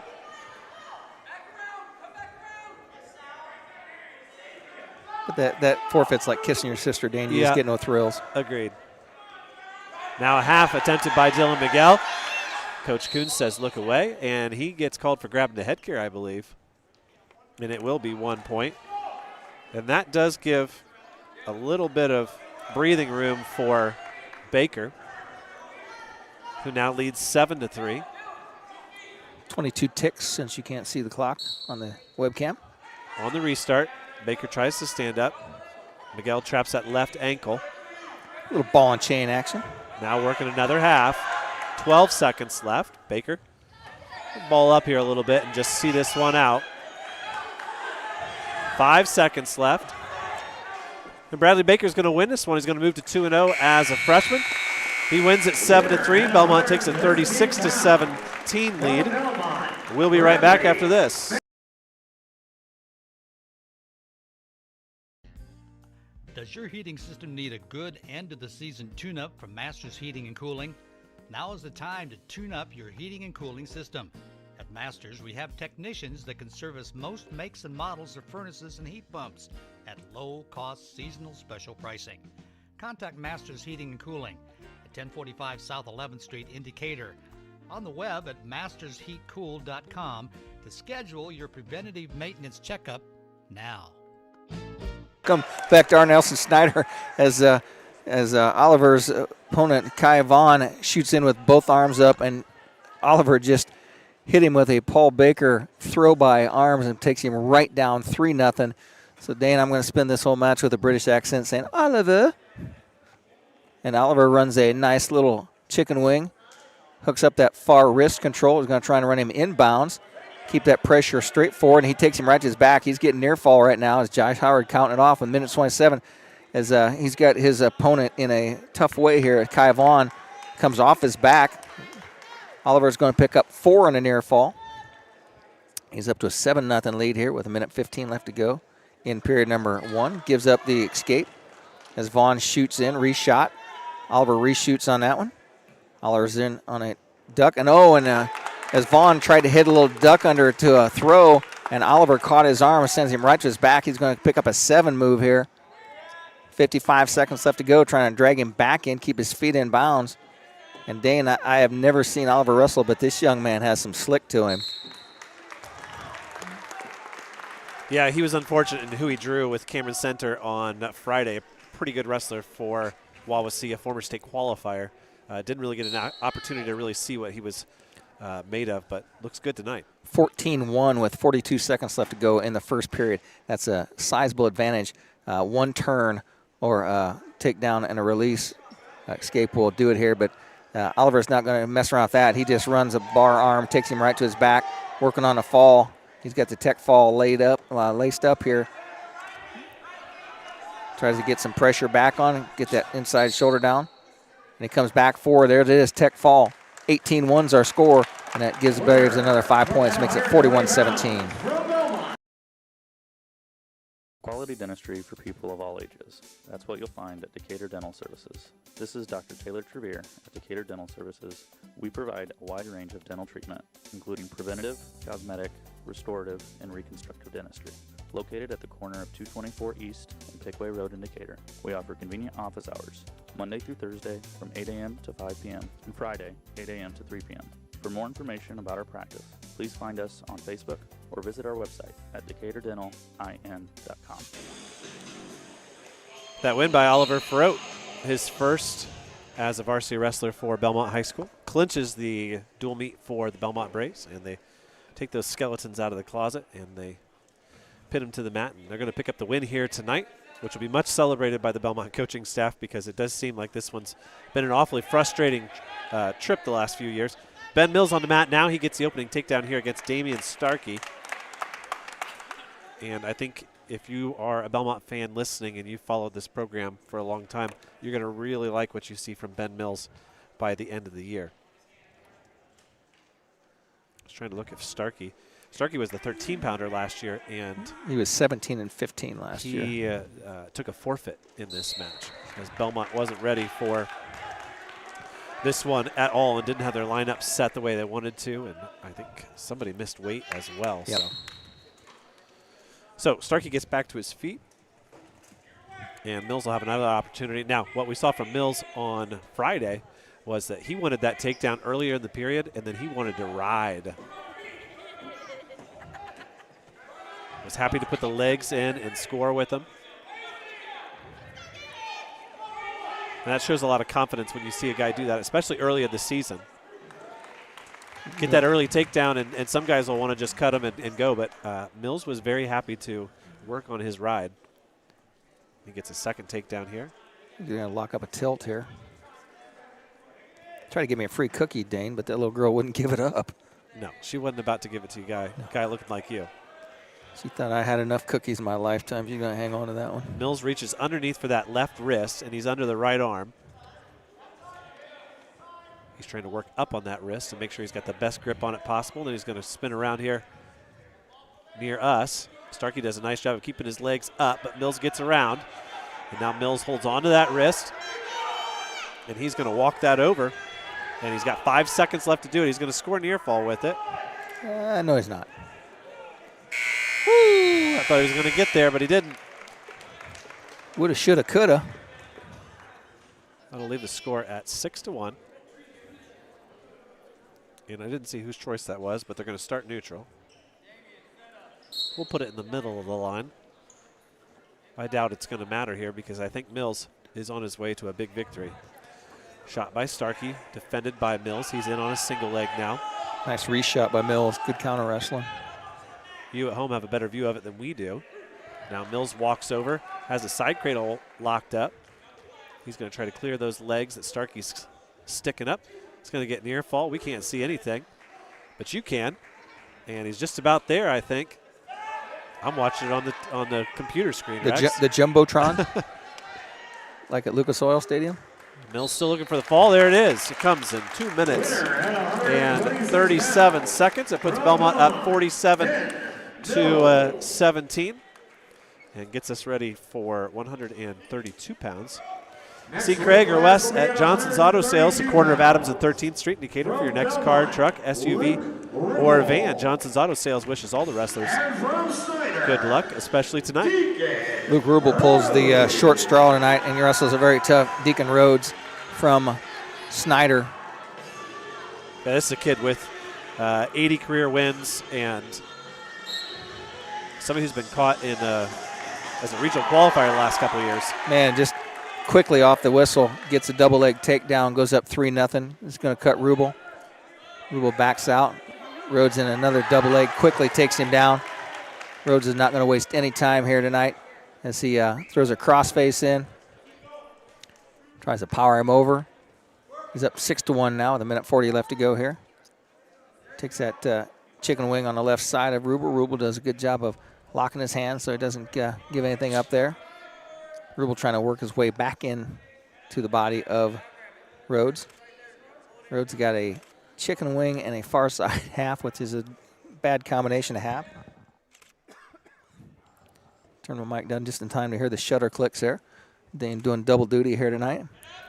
3/4 Nelson attempted here by Rhodes. Rubel fights that off. Rubel tries to sit out, turn in. Looks over at assistant coach, and they said cut him loose, as he does. Put him up in his feet. 6-2 is going to be a score, and Rhodes quickly in on a single leg. Turns, goes opposite direction, catches the head of Rubel. Now he has him caught in a false side cradle, that leg tied up. He's got him in a good position here. As Rhodes is still inbounds, he's going to pick up 4 near fall here. And he drags him back in. He's going to work for the fall here. And there's going to do it. That'll make the score 47-23. We'll be right back after this message. Krukeberg Auction and Realty has been your trusted partner in the auction process. Buying or selling, they make the steps straightforward and easy, guiding with expertise and commitment. The family-owned local business, not just auctioneers, your neighbors supporting local athletics. Feel confident you're in the right hands. Call Krukeberg Auction and Realty today. Experience the difference with family you can trust. Welcome back here for our final bout of the night. And between the two of us, we got enough voice to get you through this one. I got plenty of cough drops. Gonna whistle for, I don't know, somebody wasn't ready. I was looking down, making sure I had the ad right. Henry Farrow. Oh, in deep on a shot is Chella. And the whizzer in by Farrow. He's trying to turn and face and fight it off. He gets his leg back and they go out of bounds. And Chella and Farrow not really concerned about the whistle. They're going to go after it. Whew, there's a lot of speed out of Chella. He's in deep on a shot again. Kind of a reckless shot, though. That works in the wrestling room, but it doesn't work on a mat very well. Now Farot has Cella's belly on the mat. He's reached underneath on the left leg there. Cella's still trying to pull it in. Farot now picks up the takedown as he locks up the side cradle. He's going to hook that ankle. Cella holding on to an ankle underneath. Now he tries to step over a bit, but Farot's still got that leg in, and he'll give up the escape. That'll make the score 3-1. Back on their feet. A minute left here in the first period. Belmont's going to win this one. They lead 47-23. This is the last bout of the night. Double leg attempted by Farot. He dumps him over on his side, works up past the waist, and picks up the 3-point takedown. Cella has lots of energy, Nice. but not a lot of technique. Nice Dane. classic Henry Farot tilt right there. He's going to pick up 4 with it. And that puts some space now between Henry and his opponent. Cella immediately on the reshot as they turned and faced. He did not give an escape, even though I write it down on my paper. Henry Farot doesn't know what to do with that. He's going to try to get his ankle back out from underneath. He's going to take his time, turn, face, and since there was no escape awarded, there's no takedown. Just good practice on that Iranian. And that'll eat up the rest of the first period. We'll head to the second. Farot gets tripped by Cella. Bit of a thorn in his side. Farot takes neutral, start period number 2. He makes a adjustment to his headgear, and immediately Cella in on the shot. Farot keeps his hips down. Cella trying to advance on that leg, but Farot simply too strong for that. And once again, he's in a position to lock up that side cradle from that position, that poor shot from Cella. It's quick and it's off the whistle, but it's not necessarily deep. And Farot now stacks him up. He's going to get near fall from Josh Howard. This will do it. And he had a 13-1 lead. And I don't know how many swipes that he's gotten. Maybe he doesn't have any. He's got still 4. kind of on his side. Does he have him on his? He's got him in his pocket. He's shaking his head, though. Josh has got 3. Nice. He's got 3 on this hand, I think. There it is. TF. There it is. And that'll make the final score 17-1 in favor of Henry Farot. It'll give Belmont a 52-23 victory tonight in the varsity action. And it'll give us an opportunity to play some ads. And we'll come back with our post-match show and some interviews as we recap it all and a great night of wrestling. We'll be right back after this. At Three Rivers Federal Credit Union, we're focused on empowering you to achieve financial wellness by offering the resources and support you need every step of the way. We're equally committed to bettering lives in our region through volunteerism, community funding and partnerships, college scholarships, and more. We give back to the people, places, and ideas that matter most to you. Learn more at threeriversfcu.org. Three Rivers is federally insured by the NCUA. Join the team at Smith Brothers of Bern, where they pride themselves on providing their employees with a family atmosphere. Smith Brothers is currently hiring with a Monday through Friday work week in an air-conditioned environment. Employees are not required to wear uniforms and can listen to music while they work. Starting wages are $17.50 to $21 an hour at the end of their first year with a yearly bonus incentive and a competitive benefit package. Apply online at smithbrothersfurniture.com or in person at Smith Brothers, 356 Monroe Street in Bern. We select our insurance companies the same way you do, very carefully. When you work with us, you can count on receiving fast, courteous, and professional service and quality protection through Auto Owners Insurance. For a no-problem approach for your life, home, car, and business insurance needs, ask us about the No Problem Company, Auto Owners Insurance. See Toby, Mark, Kyle, or Barb at Graber Insurance with offices on Highway 27 North in Bern and 623 West Monroe Street in Decatur. Hey, do you know when and where we can recycle in Adams County? Well, I know you can recycle from 8 to 4 weekdays and Saturday 8 to noon at the transfer station next to Golden Meadows. Okay, where else? In Decatur, behind D&D Marathon on the east side of town on Thursdays, Mondays at Simon Manufacturing 27 South in Bern, and in Monroe on the third Tuesday at the fairgrounds. Plus, you can always get the latest info at adamscountyswmd.com. Thanks. When you need building materials, you need Arnold Lumber, 425 Winchester Street in Decatur, featuring lumber in a wide choice of sizes, plus doors, windows, roofing, and more. Whether it's a complete new home or remodeling, a new deck or deck repair, a new kitchen or a kitchen update, whether it's an erected or materials-only garage or pole barn package featuring quality metal, free professional designs and estimates. Arnold Lumber provides it all. Open 7 to 5 Monday through Thursday till 4:30 on Friday and 11:30 on Saturday. Adams Sports Medicine provides certified athletic trainers at many high school athletic events. These trainers specialize in injury prevention. Dr. Robert Kinney is board certified in physical medicine and rehabilitation as well as sports medicine, while Dr. David Coates is board certified in orthopedic surgery. Both Adams Medical Group physicians will be there to provide non-surgical and surgical care. Visit adamshospital.org or call 1-833-724-DOCS to schedule an appointment. Welcome back here to our post-match show. The Bellmont Braves victorious tonight in both JV and varsity action. They take the varsity match 52 to 23.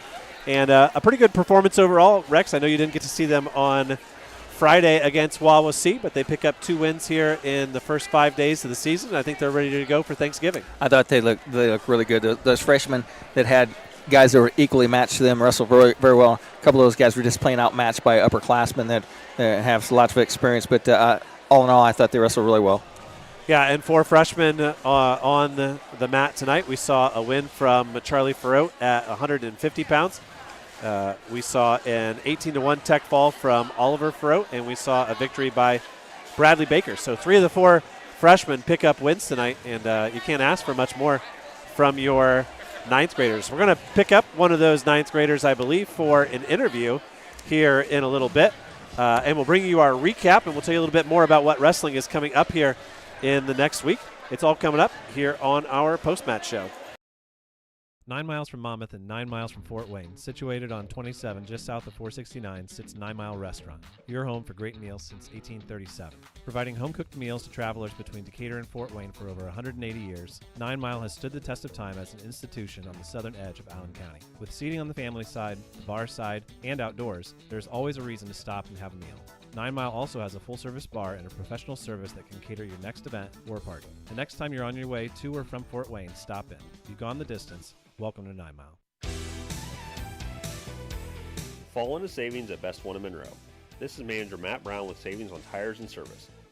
Now through December 15th, buy 4 eligible Bridgestone or Firestone tires and save up to $120 instantly.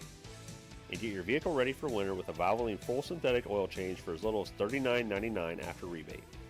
See store or bestoneofmonroe.com for details. Best One in Monroe, selling tires, serving people. Don Myers Plumbing and Heating in Bern is your American Standard home comfort dealer. American Standard has been in business for more than 100 years and welcomes Don Myers Plumbing and Heating of Bern as one of their independent dealers. Don Myers Plumbing and Heating and American Standard will provide your home or business with energy-efficient heating and cooling equipment, saving you money. Don Myers Plumbing, Heating and Cooling at the east edge of Bern on Adams County Road 000, your American Standard heating and air conditioning dealer.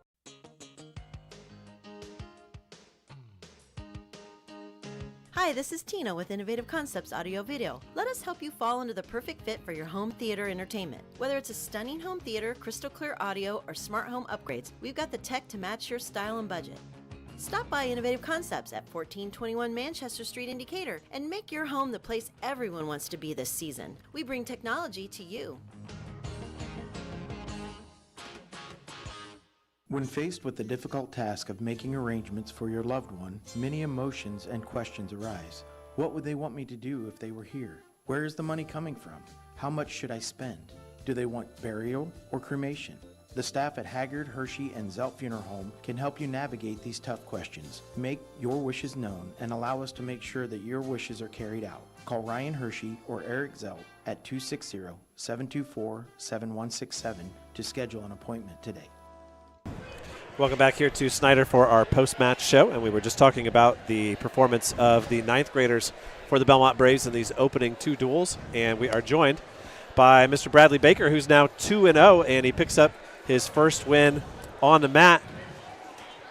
You got the forfeit on Friday. That doesn't really count. Tonight, you got to go out there. Tell us how it went.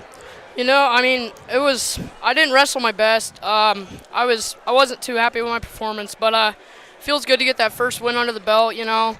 I got all the jitters out. Now I'm ready to go see how far I can go during this season. I'm really excited. Well, there certainly seemed to be a point in the third period where you kind of took your plans, I felt like, and kind of set them aside and realized, okay, there's only about 15 or 20 seconds left in this match.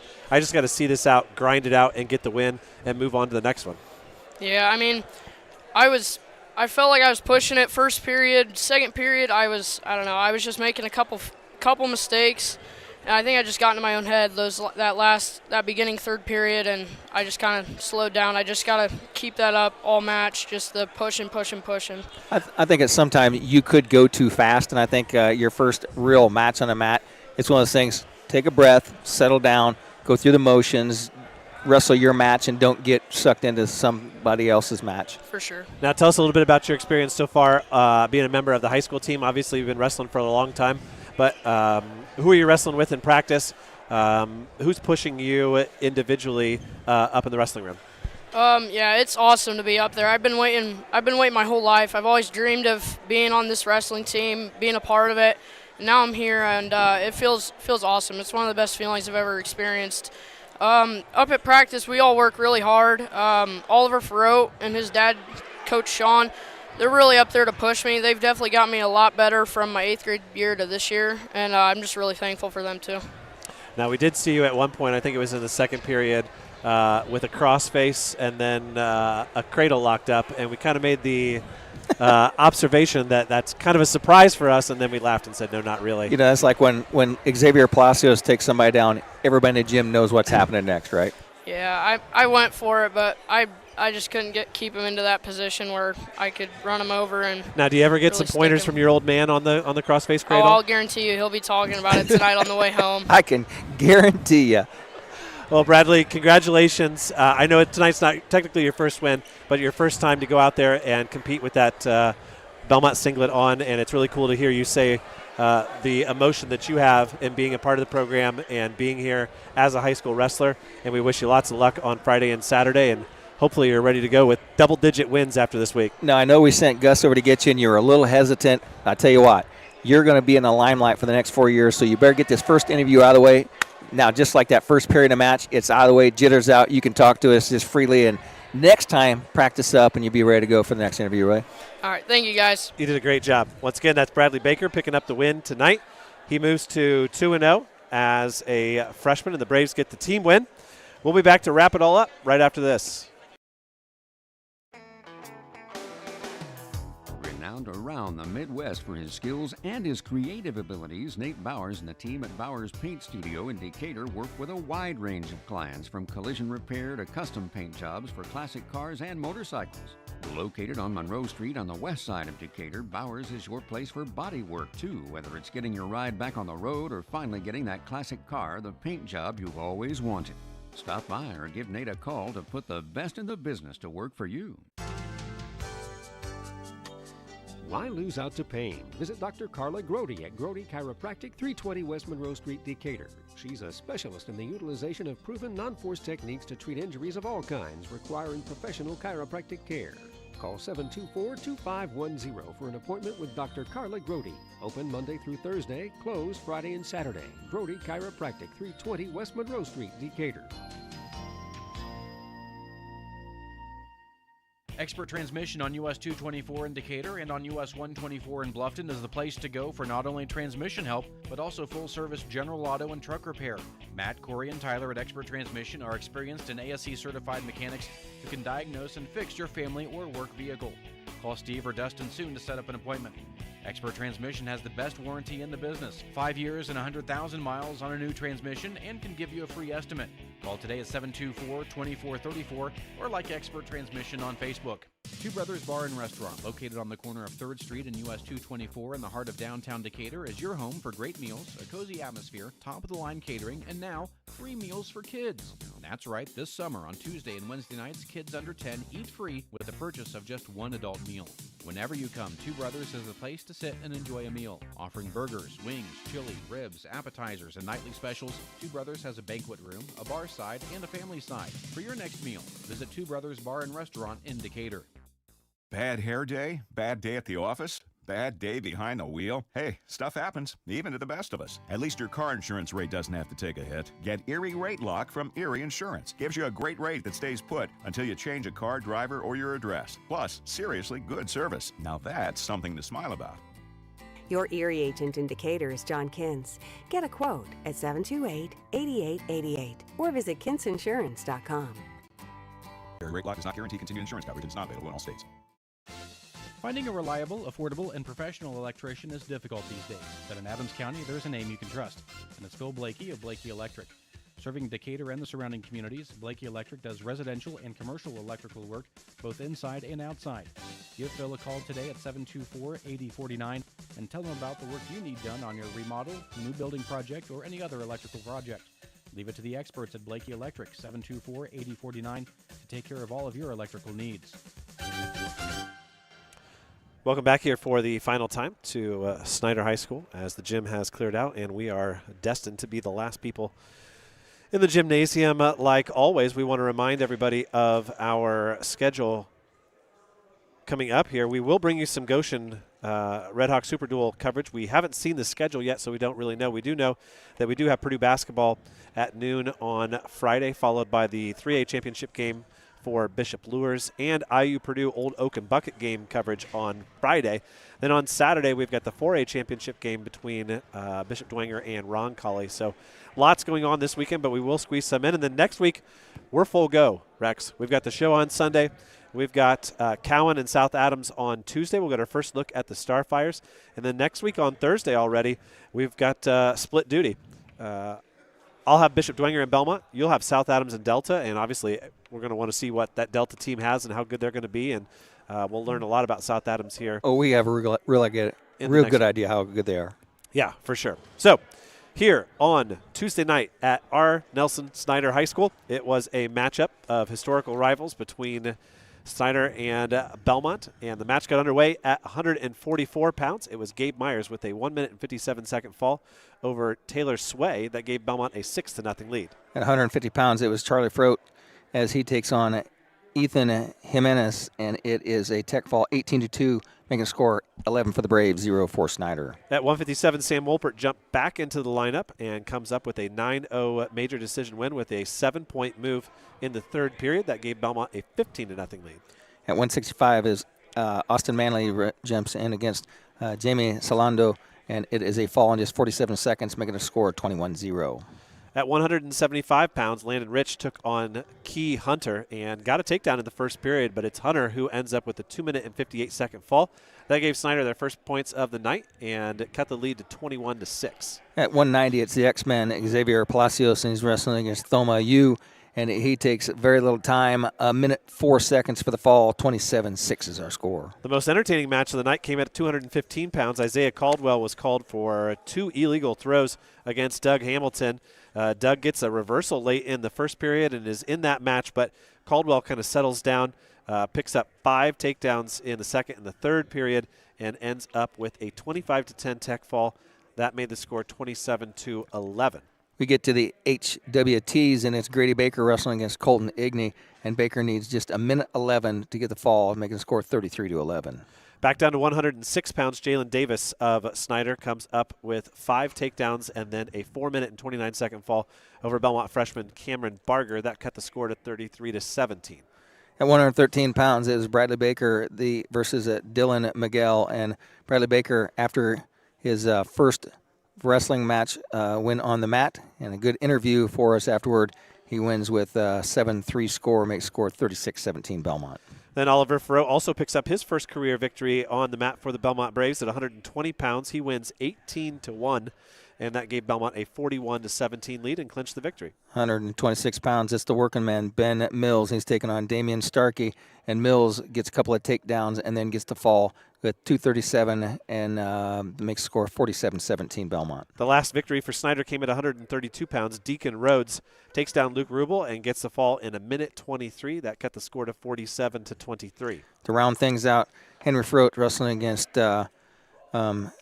Cella, and he gets a tech fall. Final score 17-1 to wrap up the final score 52-23 Bellmont, your winners here tonight. So for Rex Brewer and Dane Filling, this has been high school wrestling. Bellmont picks up the win, moves to 2-0, number 5 in 2A. Seth Condon and Terry Burton have left the building. That's our cue to leave as well. Have a good night, everybody.